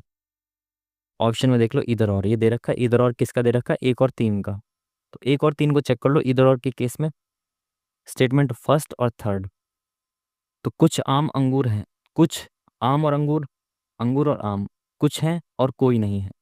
बिल्कुल सही, इधर और का केस है। इधर और के केस की कंडीशन क्या होती है? पहली, कि दोनों में सेम एलिमेंट हो, दोनों में सेम एलिमेंट है, एक में कुछ हो और एक में कोई नहीं हो। ठीक है। और दोनों गलत हो, तो ये बिल्कुल सही है, इधर और का केस इसमें लगना चाहिए। Option number D is the correct answer. Next question, pause करिए, इंग्लिश में पढ़िए जल्दी से, उसके बाद हिंदी में देखेंगे। एक चोर ने अपराध किया और 12 मीटर प्रति घंटा, 12 मीटर प्रति घंटा 1 किलोमीटर प्रति घंटा होता है भाई ये तो। अच्छा, 12 मीटर ही दे रखा है इसने। ओके। 12 मीटर प्रति घंटा की गति से मौके से भाग निकला। चोर के भागने के 20 मिनट बाद एक सिक्योरिटी गार्ड ने उसका पीछा करना शुरू किया। अगले 20 मिनट में उसे पकड़ लिया। सिक्योरिटी गार्ड की गति बतानी है। तो भाई 12 मीटर प्रति घंटे की स्पीड से चोर भागा और उसे देखने के 20 मिनट बाद जो है वो भागा सिक्योरिटी गार्ड, और 20 मिनट बाद उसने पकड़ लिया। तो यानी चोर पहले तो 20 मिनट तक चला 12 की स्पीड से, फिर सिक्योरिटी गार्ड उसके पीछे भागा तो उसने 20 मिनट बाद उसको पकड़ा, तो 20 मिनट और चला 12 की स्पीड से। तो यानी चोर 40 मिनट में चला डिस्टेंस, चोर ने 40 मिनट में उस डिस्टेंस को चला। ठीक है, तो 40 मिनट में वो कितना चल रहा होगा? अगर मैं ऐसा कहूँ कि टाइम, अगर मैं देख लूँ टाइम और स्पीड का अगर मैं अंतर देख लूँ, तो टाइम, चोर 40 मिनट भागा और सिक्योरिटी गार्ड जो वो केवल 20 मिनट भागा। तो जो टाइम का रेशियो होता है उसका उल्टा स्पीड का रेशियो होता है, तो इनका रेशियो ये हो जाएगा 20 और 40। ठीक है, तो ये 1 और 2 और ये 1 और 2। तो अगर चोर की स्पीड 1 है तो सिक्योरिटी गार्ड की स्पीड 2 होगी, चोर की स्पीड 12 है तो सिक्योरिटी गार्ड की स्पीड 24 होगी। ठीक है, एक ये तरीका, एक बेसिक से भी आप कर सकते हो कि 40 मिनट में चोर कितना भागा होगा। 1 घंटे में ये कितना भागता है? 12 भागता है 1 घंटे में, है ना। तो 12 मीटर ये 60 मिनट में भागता है, तो 1 मिनट में इतना भागता है, 40 मिनट में कितना भागेगा? इतना भागेगा। ठीक है, 2 तिया 6, 2 दूनी 4, 3 चौक 12, 4 दूनी 8। तो ये 8 मीटर भागा कितने मिनट में? 40 मिनट में। और इतना जो ये वाला जो डिस्टेंस इसने कवर किया 8 मिनट में, सॉरी 8 मीटर डिस्टेंस इसने ट्रेवल किया कितने मिनट में? 40 मिनट में। 40 मिनट में ये 8 मीटर भागा। ये सेम जो डिस्टेंस है ना, ये इसने सिक्योरिटी गार्ड ने ये सेम डिस्टेंस 20 मिनट में कवर कर लिया। तो ये 20 मिनट में 8 मीटर चलता है, तो 1 घंटे में 8 तिया 24 चलेगा ना, सिंपल। सबसे बेसिक तरीका ही मैंने आपको बता दिया, और जो बेस्ट तरीका था वो भी मैंने आपको बता दिया कि टाइम और स्पीड का जो है ना रेशियो उल्टा होता है अगर सेम डिस्टेंस ट्रेवल किया जाए तो। पॉज करिए, इंग्लिश में जल्दी से पढ़िए, उसका हिंदी में देखते हैं इसको। ए से बी तक जाने वाली कार 110 किलोमीटर प्रति घंटा है कार की चाल। वापस आते समय उसकी चाल इतनी है। पूरी यात्रा के दौरान औसत गति, जब सेम डिस्टेंस चला जाए ना, कि एक जाए वहाँ पे और फिर वहाँ से वापस आए, तो इस स्थिति में जो एवरेज स्पीड होती है वो होती है 2 इंटू ए अपॉन में A+B। ठीक है, तो 2 इंटू ए कितना है? पहली स्पीड 110, इंटू बी कितना है? दूसरी स्पीड 76, अपॉन में A+B कितना है? 186। तो 2 × 18, 2 तिया 6, 2 × 1 = 2। कैलकुलेशन दे दी इसने इसमें भी, तो इसको मल्टीप्लाई कर दें जल्दी से, तो 0, 11×6 = 66, 11×7 = 77, और 3 × 80, और 3 × 83। ठीक है, अपॉन में 93। तो भाई 8 बार तो ये जाएगा ही जाएगा, तो 93 × 8 करके देख लो जल्दी से। ऑप्शन में सारे 8 है ना, तो 8 तिया 24, 2, 8 × 9 = 72, और 2 74। ठीक है, 2 × 8 = 72, 73, 74, 744। तो 836 में से 744 गए, 6 में से 4 गया 2, यहाँ 9, तो 92 आ गया। तो 92, आगे 0 बची। ठीक है, तो ये 93 इंटू अगर मैं 10 कर दूं तो 930 हो जाएगा। 930 से हल्का से ही कम है, तो अप्रोक्स 9 बार, सॉरी अराउंड 9 बार में जाएगा ये। 8 बार में चला गया, इंटू 9 बार में और जाएगा, और थोड़ा सा 10 बचेगा इसमें केवल, है ना। 10 बचेगा ना इसमें, अगर 10 और होता तो ये पूरा कट जाता है, यानी कि इसने 83 होगा एक्स्ट्रा बचा हुआ। तो 89 सही, 83 अपॉन में 93। ठीक है, नीचे 93 था ना। चलिए, इंग्लिश में पॉज करके पढ़िए जल्दी से, उसके बाद हिंदी में देखेंगे। क्या बोला इसने? 4 युग्मों में से प्रत्येक में दूसरे पद के अक्षर पहले पद के अक्षरों का एक विशेष पैटर्न पुनर्व्यवस्थित रूपांतरित रूप है। 2 युग्मों में रूपांतरण एक समान किया गया है। अच्छा, किसी दो में सेम पैटर्न से किया गया है, इनको सेम पैटर्न से लिंक है, तो वो 2 युग्म बताने कौन से हैं। तो H से R अपोजिट है, H का R बिल्कुल। E का अपोजिट Z है क्या? नहीं। यहाँ पे देखें, E से H, E FGH+3, K से H से K जा सकते हैं, HIJK, इधर से +3, TUVW, PQRS। ठीक है, ये वाला तो एक पैटर्न दिख रहा है, +3 -3 +3 -3। यहाँ पे L से U, LMNOPQRSTU, काफ़ी ज़्यादा हो गया। OPQR+3, DEFGWXYZ OPQR, बिल्कुल सही। ये दोनों जो है सेम लॉजिक से हैं, बी और D, option number second is the correct answer. ठीक है जी, चलिए नेक्स्ट क्वेश्चन।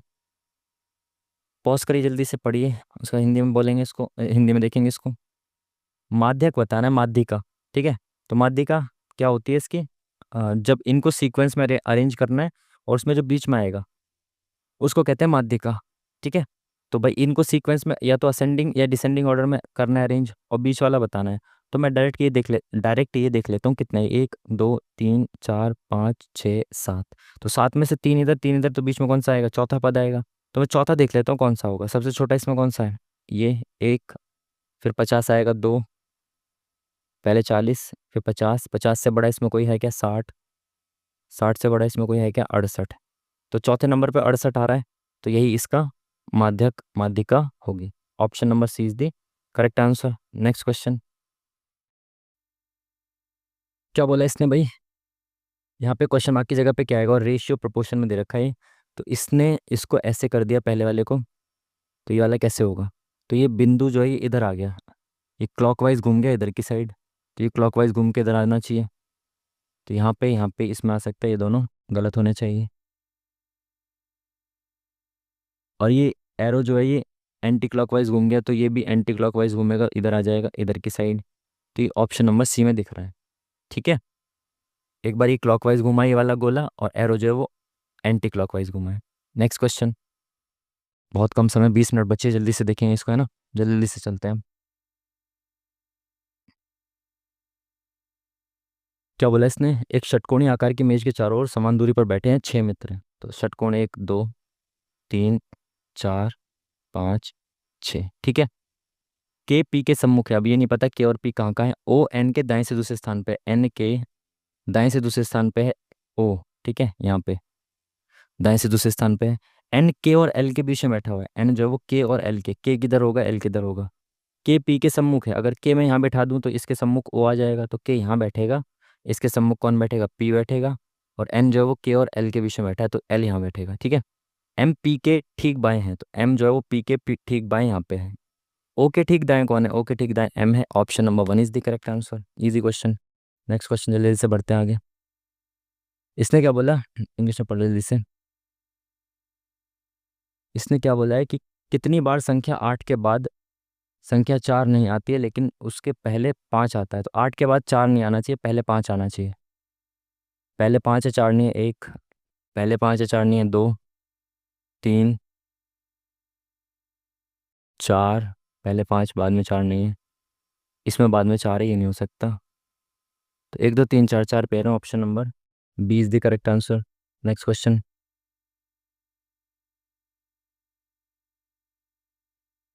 क्या है भाई ये? अच्छा, इसका ये कोई एक विशेष पैटर्न से 80 बनाता है, ये भी तो हैशटैग का कुछ मतलब है, तो ये क्या मतलब है इसका? ये 80 कैसे बन सकता है? 14 और 2 से 80 कैसे बन सकता है? 14 और 2 16, 16 पंजे 80, 10 और 4 14, 14 पंजे 70, बिल्कुल सही। 20 और 6 26, 26 पंजे 130, बिल्कुल सही। 12 और 8 20, 20 पंजे 100, बिल्कुल सही। बहुत इजी क्वेश्चन, अच्छा logic. Next question. Question mark की जगह पे क्या आएगा ये बताना है आपको। तो 24 से 25 एक का गैप, 25 से 33 5 और 3 8 का गैप। तो ये मेरे को क्यूब दिख गया शुरू में, यहाँ पे देखें कितना गैप है, 40 50 60 27, देखा पहले ही क्यूब दिख गया। एक का क्यूब, ये 2 का क्यूब, ये 3 का क्यूब, तो आगे 4 का क्यूब प्लस किया जाएगा। 4 का क्यूब होता है 64, ठीक है। 4 4 चौक 16 चौका 64, तो इसमें ये प्लस करेंगे 124। Option number C is the correct answer. Next question. English में पॉज करके जल्दी से पढ़िए, फिर हिंदी में देखेंगे। निम्नलिखित में से कौन सा प्रावधान संविधान का भाग सही सुमेलित नहीं है? राजभाषा भाग नंबर 17 में आता है, बिल्कुल सही। केंद्र शासित प्रदेश भाग नंबर 8 में आता है, बिल्कुल सही। अनुसूचित एवं जनजातीय क्षेत्र भाग नंबर 10 में आता है, बिल्कुल सही, ये भी आता है 10 नंबर में। न्यायाधिकरण किस में? न्यायाधिकरण तो 14 ए में आता है, ये तो मैं पहले ही पढ़ लेता इसको तो। ये तो 14 ए में आता, सॉरी 14 में आता है, 14 ए में। और इसके जो आर्टिकल्स हैं 320 ए और 323 बी, है ना, ट्रिब्यूनल्स कैट सेट ये जो है ना, इसमें ही आते हैं। नेक्स्ट क्वेश्चन जल्दी से आ जाए भाई। इंग्लिश में पॉज करिए, जल्दी से पढ़िए इसको। हिंदी में देखिए। चंद्रगुप्त मौर्य ने कौटिल्य की सहायता से मगध में डैश की सत्ता को उखाड़ फेंका। किसको उखाड़ा था भाई? नंदो को उखाड़ा था ना, धनानंद को लास्ट में हरा के। हिंदी में देखें जल्दी से। किसने जहांगीर की जीवनी लिखी? इकबाल नामा ए जहांगीरी। जहांगीर की जो जीवनी थी वो किसने लिखी थी? किसने लिखी थी? मुतमिद खान ने। पॉज करिए, जल्दी से पढ़िए, उसका हिंदी में देखेंगे। जब एक बस अचानक शुरू होती है तो यात्री पीछे की ओर धकेल जाने का अनुभव करता है, बिल्कुल सही। ये किसका किसका उदाहरण है? यह है न्यूटन के पहले नियम का उदाहरण, ठीक है।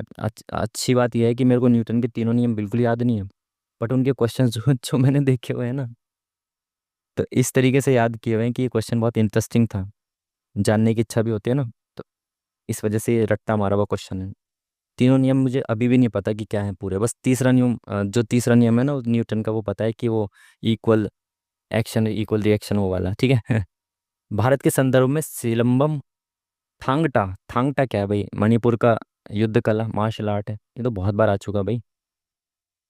पॉज करिए, इंग्लिश में पढ़िए जल्दी से, हिंदी में देखें क्या बोला इसने भाई। ए के विपरीत क्या आएगा? तो ए के विपरीत क्या आएगा? कहाँ से कहाँ तक एबीसीडी दे रखी है इसने, बिल्कुल ए से एफ तक इस पे लिखा हुआ है।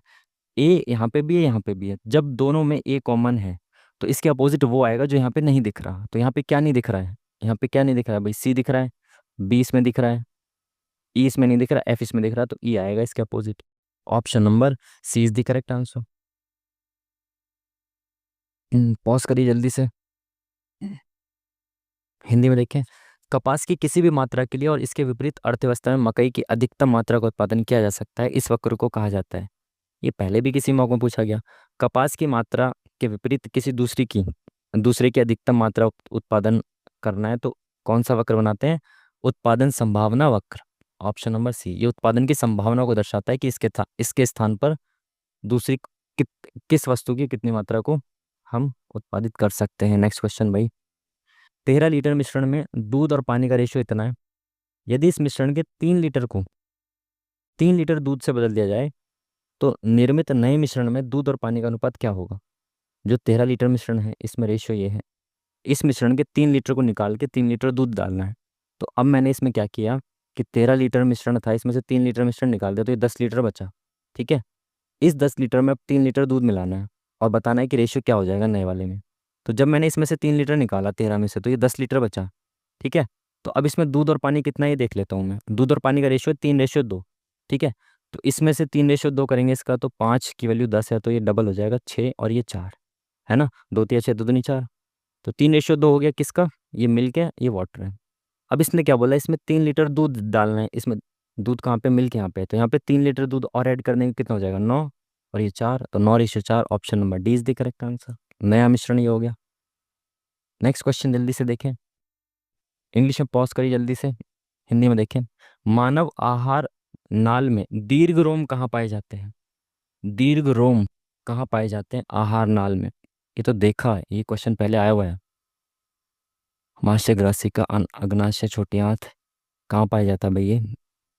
ये है तो पीवाईक्यू का पहले देखा हुआ क्वेश्चन, बट ये पता नहीं क्या है इसका, बाद में देखते हैं इसका ना।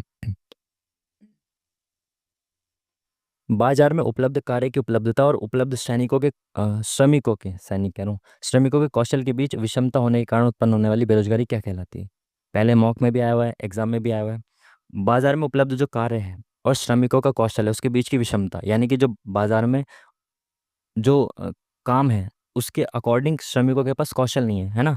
टेक्नोलॉजिकल जब चेंज होता है ना, टेक्नोलॉजी बदलती है तो उसकी वजह से ये वाली बेरोजगारी आती है, उसको कहते हैं हम इंफ्रास्ट्रक्चरल। ठीक है, स्ट्रक्चरल, सॉरी इंफ्रास्ट्रक्चरल कह रहा हूँ, स्ट्रक्चरल अनएम्प्लॉयमेंट, संरचनात्मक बेरोजगारी। पॉज करिए जल्दी से। कौन सा अनुच्छेद शिक्षा का अधिकार, आंख बंद करके लगा दो भाई, 21 से शिक्षा का अधिकार। पॉज करिए इंग्लिश में जल्दी से, उसके बाद देखेंगे हिंदी में क्या बोल रहा है ये। एक संख्या को 15, 20 या 35 से विभाजित किया जाता है तो हर बार शेषफल 8 होता है। सबसे छोटी संख्या कौन सी है? 15, 20 और 35 से तो आसानी से विभाजित कर सकते हो ना, तो ऑप्शन से चेक कर लो सबसे छोटी संख्या क्या है, ये है। शेषफल 8 बचना चाहिए। अगर मैं 20 से विभाजित करूँ इसे तो 8 बच सकता है क्या? 7 बचेगा, तो गलत हो गया ये तो। 27 के बाद छोटी संख्या कौन सी? ये है। 15 से विभाजित करूँ तो 8 बच सकता है क्या? 15 एकम 15, 15 दूनी 30, 12 15 8 120, 8 बचेगा 20 से। 2 दूनी 4, 2 एकम 2, बिल्कुल सही है। 35 दूनी 70, 7 छिंग 42, तो ये सही है, बिल्कुल सही है, ये सही है बिल्कुल। 8 बचेगा इन तीनों के विभाजित करने के बाद शेषफल। ठीक है, पॉज करिए जल्दी से, उसके बाद देखेंगे हिंदी में। निम्नलिखित में से कौन सा सतत विकास या धारणीय विकास लक्ष्य है? अरे वाह, एसडीजी आ गए, पहली बार देख रहा हूँ मैं यहाँ पे एसएससी कह रहा हूँ, पहली बार देख रहा हूँ यार ये वाला क्वेश्चन में यहाँ पे, वरना ये यूपीएससी में ही पढ़ते हैं ज़्यादातर। सभी के लिए जल और स्वच्छता की उपलब्धता और सतत प्रबंधन सुनिश्चित करता है। पूरे के पूरे एसडीजीज याद कर रखे हैं भाई। शुरू करो पहले से, पहला गरीबी था, दूसरा क्या था? भुखमरी, गरीबी, भुखमरी, स्वास्थ्य, शिक्षा। गरीबी, भुख, इसको लिख लेता हूँ ना जल्दी से। एक, गरीबी, भुखमरी, स्वास्थ्य, शिक्षा, लैंगिक समानता और स्वच्छ जल। सिक्स पे आएगा, हाँ स्वच्छ जल यहाँ पे आएगा, ऑप्शन नंबर सी। ठीक है। ये एसडीजीज के बारे में आपको, एमडीजी और एसडीजीज के बारे में कभी और बताएंगे। जल्दी से आगे बढ़ते हैं, ठीक है। क्या बोला इसने? कौन अपने उपन्यास, दृष्टिकोण और कार्यों के साथ आधुनिक नृत्य की अवधारणा को भारत में लाने वाले पहले व्यक्ति थे? पता नहीं भाई ये क्या बोल रहे हैं। आधुनिक नृत्य की अवधारणा को भारत में लाने वाले पहले व्यक्ति थे, पता नहीं भाई इसका तो। पॉज करी, इंग्लिश में पढ़ी जल्दी से, उसका हिंदी में देखेंगे। क्या बोला इसने भाई? 370 रुपये को तीन भागों में बांटा जाता है कि दूसरा भाग तीसरे भाग का 1/4 है, तो दो भाग, तीन भाग हैं, एक, दो, तीन, ठीक है। दूसरा भाग जो तीसरे भाग का 1/4 है, अगर तीसरा भाग 4 है तो दूसरा भाग जो उसका एक है, एक हिस्सा है, ठीक है। पहले और तीसरे भाग का अनुपात, पहले और तीसरे भाग का अनुपात 3:5 है, तो ये तो 5 होना चाहिए था, पर ये तो 4 है, तो इसको अगर मैं इंटू 5 कर दूँ तो ये 20 हो जाएगा।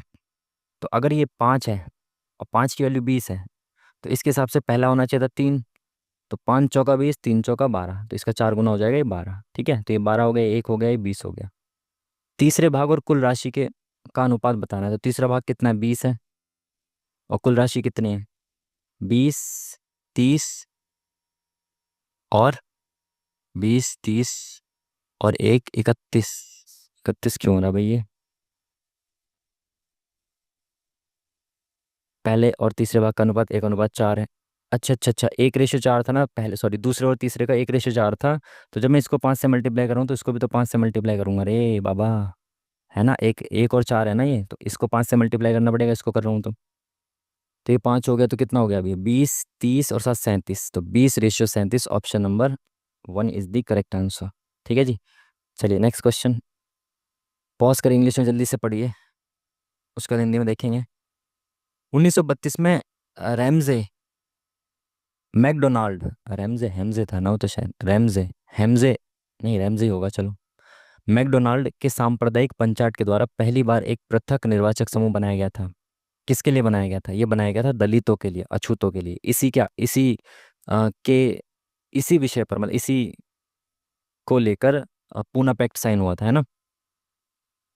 इंग्लिश में जल्दी से पढ़ेंगे, अरे भाई आजा, इंग्लिश में पॉज करिए, जल्दी से पढ़िए, फिर हिंदी में देखेंगे इसको। कपास, कपड़ा, कपास से कपड़ा बनता है, तो गन्ने से क्या बनता है? चीनी बनती है। बहुत इजी क्वेश्चन। पॉज करिए, इंग्लिश में पढ़िए जल्दी से, हिंदी में देखेंगे।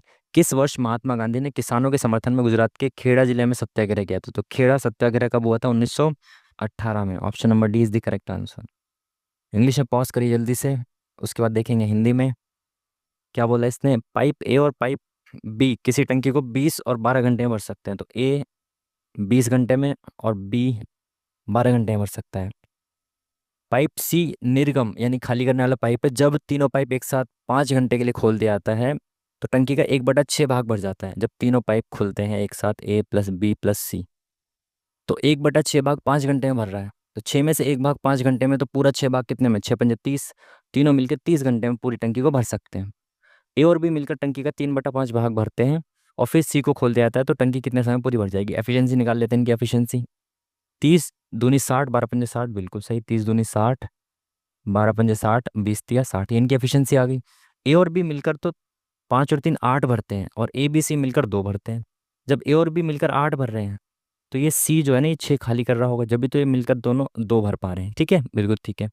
प्रारंभ प्रारंभ में ए और बी ने मिलकर टंकी का 3/5 भाग भर दिया, तो टोटल काम 60 था, इसका 3/5 कितना हो गया? 12×3 = 36। तो ए और बी ने मिलकर 36 जो है वो भर दिया प्रारंभ में। तो 36 को भरने में इन्हें कितना टाइम लगा होगा? 1 घंटे में 8 काम करते हैं, तो 36 भाग भरने में कितना टाइम लगा होगा इनको? 8×4 = 32, 32 और 4, 8×5 = 40, 4.5 घंटे में इन्होंने ये भर दिया होगा। उसके बाद टी को भी खोल दिया, यानी कि अब तीनों खुल चुके हैं, ठीक है। सी को भी खोल दिया, तीनों खुल गए। तो अब बचा हुआ काम कितना था? 36 काम तो ए और बी कर गए, बचा हुआ काम कितना था? 24 काम था। ये तीनों मिलके कर रहे हैं, तो ये तीनों मिलके 1 घंटे में 2 काम करते हैं, तो 24 काम कितने घंटे में कर दिया? 12 घंटे में। तो टोटल समय कितना लग रहा है? 12×4 = 16, 16.5, option number C is the correct answer. Next question देखें जल्दी से। इंग्लिश में पॉज करिए जल्दी से, फिर हिंदी में देखेंगे क्या बोला इसने। आधार की त्रिज्या 3.5 सेंटीमीटर वाले एक 3.5 सेंटीमीटर का एक बेलनाकार छिद्र एक ठोस घन में बनाया जाता है। प्रत्येक भुजा की लंबाई इतनी है। छिद्र वाले घन का कुल पृष्ठीय क्षेत्रफल ज्ञात कीजिए। आधार की त्रिज्या इतनी है, एक बेलनाकार छेद बनाया जा रहा है ठोस घन में। तो एक घन है, उसके बीच में एक क्या बना दिया, बेलनाकार छिद्र बना दिया, ठीक है, होल कर दिया। भुजा उसकी इतनी दे रखी है, टोटल सरफेस एरिया बताना है। देखो एज्यूम कर लो आप दिमाग में, ठीक है, कि बीच में ना एक होल किया हुआ है, एक स्क्वायर में, स्क्वायर कह रहा हूँ क्यूब में, ठीक है। तो वो जो होल है ना, आपको टोटल सरफेस एरिया निकालना है। तो पहले आप क्यूब का निकालने टोटल सरफेस एरिया, यानी कि 6a² तो a² मतलब उसकी जो भुजा है 14 है, तो 14 × 14 ये किसका आ गया, ये आ गया घन का क्षेत्रफल, टोटल सरफेस एरिया। लेकिन अब उसमें से दो छेद हैं, देखो एक ऊपर छेद मिलेगा आपको, एक नीचे छेद मिलेगा, है ना।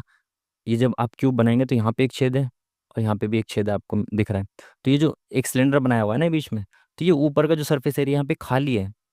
टोटल सरफेस एरिया में आपको दो सर्कल के एरिया को भी घटाना पड़ेगा, ठीक है ना, क्योंकि ऊपर से भी खाली है नीचे से भी खाली है।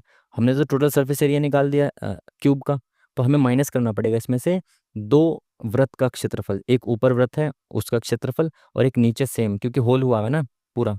तो उन दोनों वृत्त का क्षेत्रफल माइनस करना है आपको। और वृत्त की जो त्रिज्या है, आधार के वृत्त की त्रिज्या जो है वो कितनी है, 3.5 सेंटीमीटर।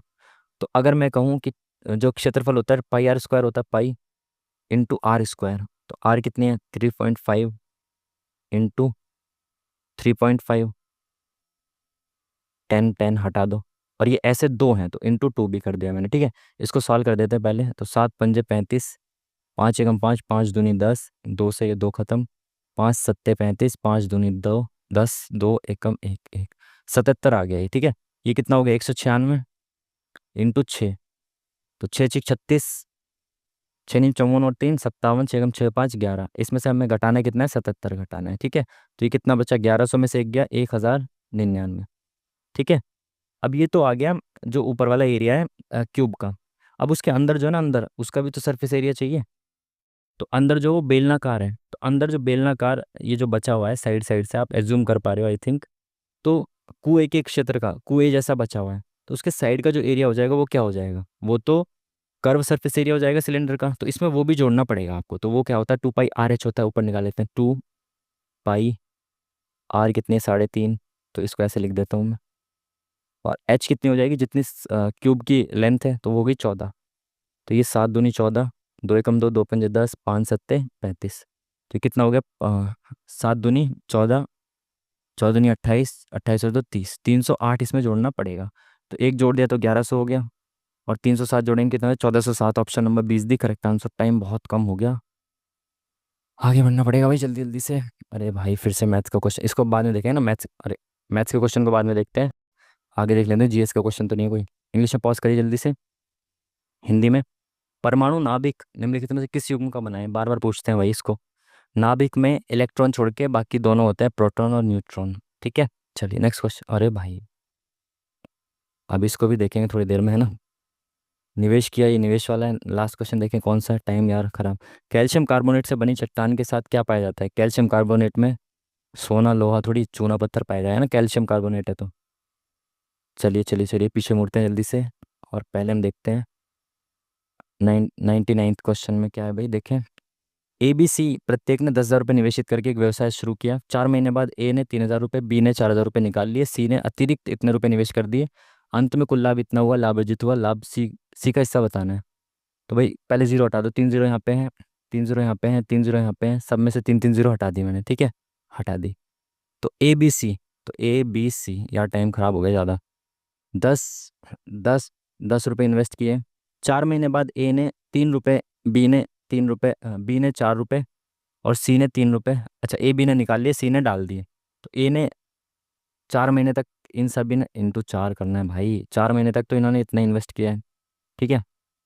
तो 40 40 इन्वेस्ट इन्वेस्ट कर दिया। अगले 1 साल का प्रॉफिट है ना, तो अगले 8 महीने इन्होंने क्या किया, इसने 3 रुपये निकाल लिए, 7, इसने 4 रुपये निकाल लिए, तो 6 रुपये इन्वेस्ट किया 8 महीने तक। इसने 3 रुपये और डाल दिए, तो 13 रुपये इन्वेस्ट किया 8 महीने तक, ठीक है।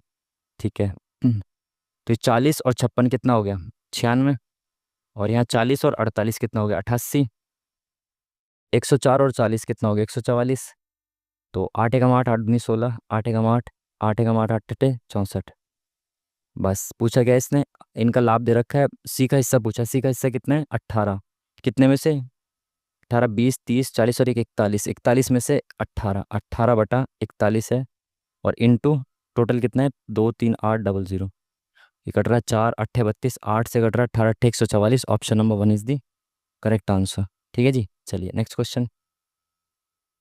इसको मैथ्स का देखें, इसको देख लेते हैं पहले। कुल वैध वोटों का 73% वोट वाला उम्मीदवार इतने वोटों के बहुमत से चुना जाता है। यदि 20% वोट अवैध हैं, तो डाले गए वोटों की कुल संख्या बतानी है। तो कुल वैध वोटों का 73% जिसको मिला है वो इतने वोटों से जीत गया है। तो इसको 73% मिला है, तो दूसरे को कितना मिला होगा, 27% मिला होगा। 80 90 100, तो इसको कितना एक्स्ट्रा मिला है इससे, 13 में से 7 गया 6, और 6 में से 2 गया 4, तो 46% एक्स्ट्रा मिला है। इस 46% की ही वैल्यू दे रखी है 1426, इतने से जो जीता है ना वो 46% से, तो 1% की वैल्यू इतनी हो गई। और अगर मैं इसमें इंटू 100 कर देता हूँ तो 100% की वैल्यू आ जाएगी। ठीक है, तो 100% वोट ये थे जो डाले गए, है ना। लेकिन 20% वोट वोट अवैध थे, हमें कुल वोटों की संख्या बतानी है। तो जो डाले गए वैध वोट थे, ये टोटल वोट्स का 80% है, तो ये 80% है। तो इंटू 100 अपॉन में 80 करूंगा तो 1% की वैल्यू आ जाएगी, इंटू 100 करूंगा तो 100% की वैल्यू आ जाएगी जो टोटल वोट डाले गए थे। समझ पाए बात को। ये जो मैंने अभी इंटू 100 किया था ये वैध वोट थे। अब मैंने इसमें क्या किया, अपॉन 80 किया, क्योंकि ये डाले गए टोटल वोट्स का 80% थे।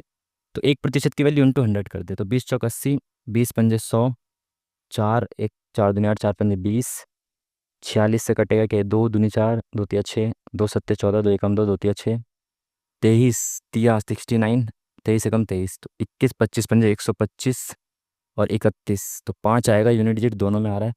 तो 30 और 1 से करें तो 12, 125, 375, 0 और 125, तो ये कितना हो जाएगा 5 7 8, 3 8 7 5, ऑप्शन नंबर डी।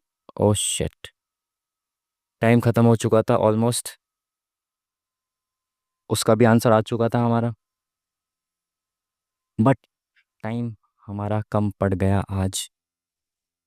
टाइम कम पड़ने लायक पेपर तो नहीं था, बट कहीं ना कहीं हमने शुरुआत में कुछ क्वेश्चंस में ज़्यादा समय ले दिया होगा, इस वजह से कम पड़ गया। या फिर हमने आज लास्ट में मैथ्स के क्वेश्चन देखे, तो उस हिसाब से टाइम को मैनेज नहीं किया होगा। तो भाई टाइम कम पड़ गया, नहीं तो एंड में एक क्वेश्चन हमारा हो चुका था, वो भी अगर हम देखें तो 91 करेंगे इसको। लंबा सा लेंदी सा लिखा हुआ था, एक और क्वेश्चन था कोई, अब उसको हम कैसे देखें यहाँ पे। चलो भाई, फिर यही था आज का मॉक टेस्ट। हमने 8 स्किप किए, 8 में से भी 2 क्वेश्चन इसमें से वो थे जो लास्ट में हमने देखे थे मैथ्स के, है ना, वो स्किप नहीं किए जाने चाहिए थे, वो हो जाते क्वेश्चंस। और 6 क्वेश्चन हमने स्किप किए, वो करंट अफेयर के या फिर जीके जीएस के होंगे, है ना। मैथ्स और रीजनिंग तो हमने सारे ही टच किया है। तो भाई ये था आज का मॉक टेस्ट। आई होप कि आपने भी लगाया होगा मॉक टेस्ट, और ज़्यादा उतना कोई टफ मॉक टेस्ट नहीं था, अच्छा मॉक टेस्ट था, आसान मॉक टेस्ट था। ठीक है, तो इसको मैं भाई 91 मान लेता हूँ, क्योंकि लास्ट वाले में भी हमारा आंसर आ चुका था। एक तो ये माउस से लिखते हैं ना, तो माउस से लिखने में बहुत ज़्यादा टाइम लगता है ना, इस वजह से भी थोड़ा सा टाइम एक्स्ट्रा लगता है। और फिर कुछ क्वेश्चंस को मैं समझाते समझाते फ्लो में भी बह जाता हूँ, कुछ में कई बार मिस्टेक हो जाती है कैलकुलेशन की, तो वो दोबारा भी करना पड़ता है। खैर, तो इतने हमारे आज के रहे करेक्ट। 2 क्वेश्चन हमने गलत किए हैं, वो कौन सा गलत किए हैं, क्योंकि हमने तुक्का मारा तो नहीं है अभी तक, तुक्का मारने का समय नहीं मिलता, एंड में तुक्का मारते हैं ना, तो वो नहीं मारा। तो 2 क्वेश्चन कौन से गलत हुए ये देख लेंगे। और मैं हमेशा बोल देता हूँ कि मैं कमेंट में पिन कर दूंगा जो हमने गलत किया वो, और जो हमने स्किप किए वो, बट समय की वजह से नहीं कर पाता। बट अब वो टाइम नहीं है कि इस समय को देखा जाए। अब मैं ज़रूर से ज़रूर इसको क्या कहते हैं पिन कर दूंगा कमेंट बॉक्स में, है ना, क्योंकि एग्ज़ाम आ चुका है नज़दीक, अब इस तरह की चीज़ें नहीं चलेंगी। जो क्वेश्चन मैंने गलत किए हैं और जो क्वेश्चन मैंने स्किप किए हैं, जैसे ही इसका रिजल्ट आता है, मैं इस बात की जिम्मेदारी ले रहा हूँ कि हाँ मैं इसको कमेंट में पिन कर दूंगा 100%। ठीक है, ताकि आप ये देख पाएँ कि कौन सा क्वेश्चन हमने गलत किया है और कौन से क्वेश्चन हमने स्किप किए हैं। ठीक है जी। और दूसरी चीज़ें कुछ मैं आपसे शेयर करना चाहता हूँ, वो ये कि अब हम शुरू करने वाले हैं जीके जीएस के लिए पीवाईक्यू की सीरीज। पीवाईक्यू में भी केवल अभी हम उस चीज़ पर फोकस करेंगे जो अभी हमारे आरआरबी के एग्जाम्स हुए हैं। ठीक है, जल्दी ही 1 से 2 दिन में आपको ये देखने को मिल जाएगी जो रिसेंट के एग्जाम्स हुए, जैसे आरपीएफ के एसआई का, है ना। आरपीएफ एसआई में जीके जीएस के जितने भी क्वेश्चंस हुए थे उसको हम अच्छे से डिटेल में एनालिसिस करेंगे उनका। और डेली अगर शायद 5 दिन में आरपीएफ एसआई का एग्ज़ाम हो गया था, तो हम एक दिन में क्या करेंगे, एक दिन में एक पूरे दिन की शिफ्ट, एक वीडियो में पूरे दिन की तीनों शिफ्ट के कितने कितने 50 50 150 क्वेश्चन हो जाएंगे। तो अगर 150 क्वेश्चन हो पाते हैं देख लेंगे, पॉसिबल जैसे भी होता है, 1.5 घंटे में हो पाता है या नहीं, अच्छे से एनालिसिस भी करेंगे उसका। तो एक एक दिन करके 5 6 दिनों में हम उसको कवर कर लेंगे, और उसके बाद फिर एएलपी को देखेंगे, आरपीएफ कांस्टेबल को देखेंगे, टेक्नीशियन, जितने भी अभी रिसेंट में एग्जाम्स हुए हैं रेलवे के, उन सभी के जीके जीएस के क्वेश्चंस हम डेली करने वाले हैं। ठीक है ना। बाकी आप करते रहिए जो भी कर रहे हैं आप जीके जीएस के लिए, और हम उसको अ, अपने चैनल के माध्यम से करेंगे, तो आप सभी लोग जुड़ सकते हो उससे। ठीक है जी। तो वो जल्दी ही आपको 1 से 2 दिन में देखने को मिल जाएगा और रेगुलर चलेगा। ठीक है जी। तो उससे भी आप जुड़ सकते हैं जीके जीएस के लिए। और बाकी आप अपना आप अपना खुद से भी करते रहिए, पीवाईक्यूज करते रहिए लगातार, रेगुलर।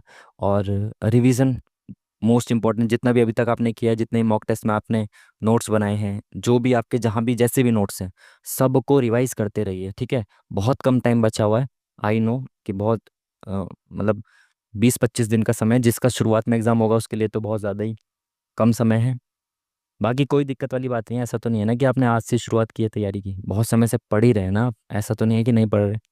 तो बढ़िया टेंशन फ्री रहें, बिंदास एकदम बढ़िया करके रिवीजन करते रहें प्रॉपर। और डेली अगर आप 2 मॉक लगा सकते हैं आप 2 भी लगाइए मॉक, बट ये नहीं कि आप मॉक 3 लगा दे रहे हैं और एनालिसिस एक का भी नहीं कर रहे हैं। उतने ही मॉक लगाने जितने मॉक का आप प्रॉपर एनालिसिस कर सकें। ठीक है जी। तो चलिए फिर ज़्यादा समय आपका ख़राब नहीं करेंगे, आपको यही इन्फॉर्मेशन देनी थी। और इससे रिलेटेड अगर आपके कोई भी सुझाव हैं, आपके कोई भी सजेशंस हैं, तो आप मुझे कमेंट में बता सकते हैं। हालांकि आप लोगों की ये शिकायत भी होगी कि कमेंट के रिप्लाई नहीं आ पाते, क्योंकि कमेंट बहुत सारे आते हैं ना, तो उसको हर किसी का रिप्लाई कर पाना और थोड़ा सा समय का भी अभाव रहता है, इस वजह से भी सभी का रिप्लाई देना, और कई बार तो किसी का भी रिप्लाई नहीं आता किसी किसी वीडियो पे कमेंट का, क्योंकि समय का अभाव बहुत ज़्यादा रहता है, इस वजह से मैं नहीं कर पाता रिप्लाई। बाकी जैसे ही समय मिलता है तो मैं बहुत सारे, मोस्टली कोशिश करता हूँ कि सारे कमेंट्स को पढ़ा जाए। ठीक है। तो आपके जो भी सुझाव होंगे इस वीडियो के जो कमेंट बॉक्स है उसमें आप दे सकते हैं कि हाँ क्या क्या चीज़ें की जानी चाहिए, और क्या क्या चीज़ें हैं जो आपको बेनिफिट दे सकती हैं हमारी तरफ से, वो चीज़ें क्या हम कर सकते हैं। ठीक है। तो आपके सुझाव भी आप दे सकते हैं, और बाकी जो हमने करना था वो आपको हमने बता दिया। तो बढ़िया तरीके से लगे रहिए, बढ़िया तरीके से रिवीजन करते रहिए, पढ़ाई करते रहिए, है ना, अच्छे से। ठीक है जी। तो चलिए फिर मिलते हैं आपसे नेक्स्ट वीडियो में, तब तक के लिए थैंक यू वेरी मच। नमस्कार।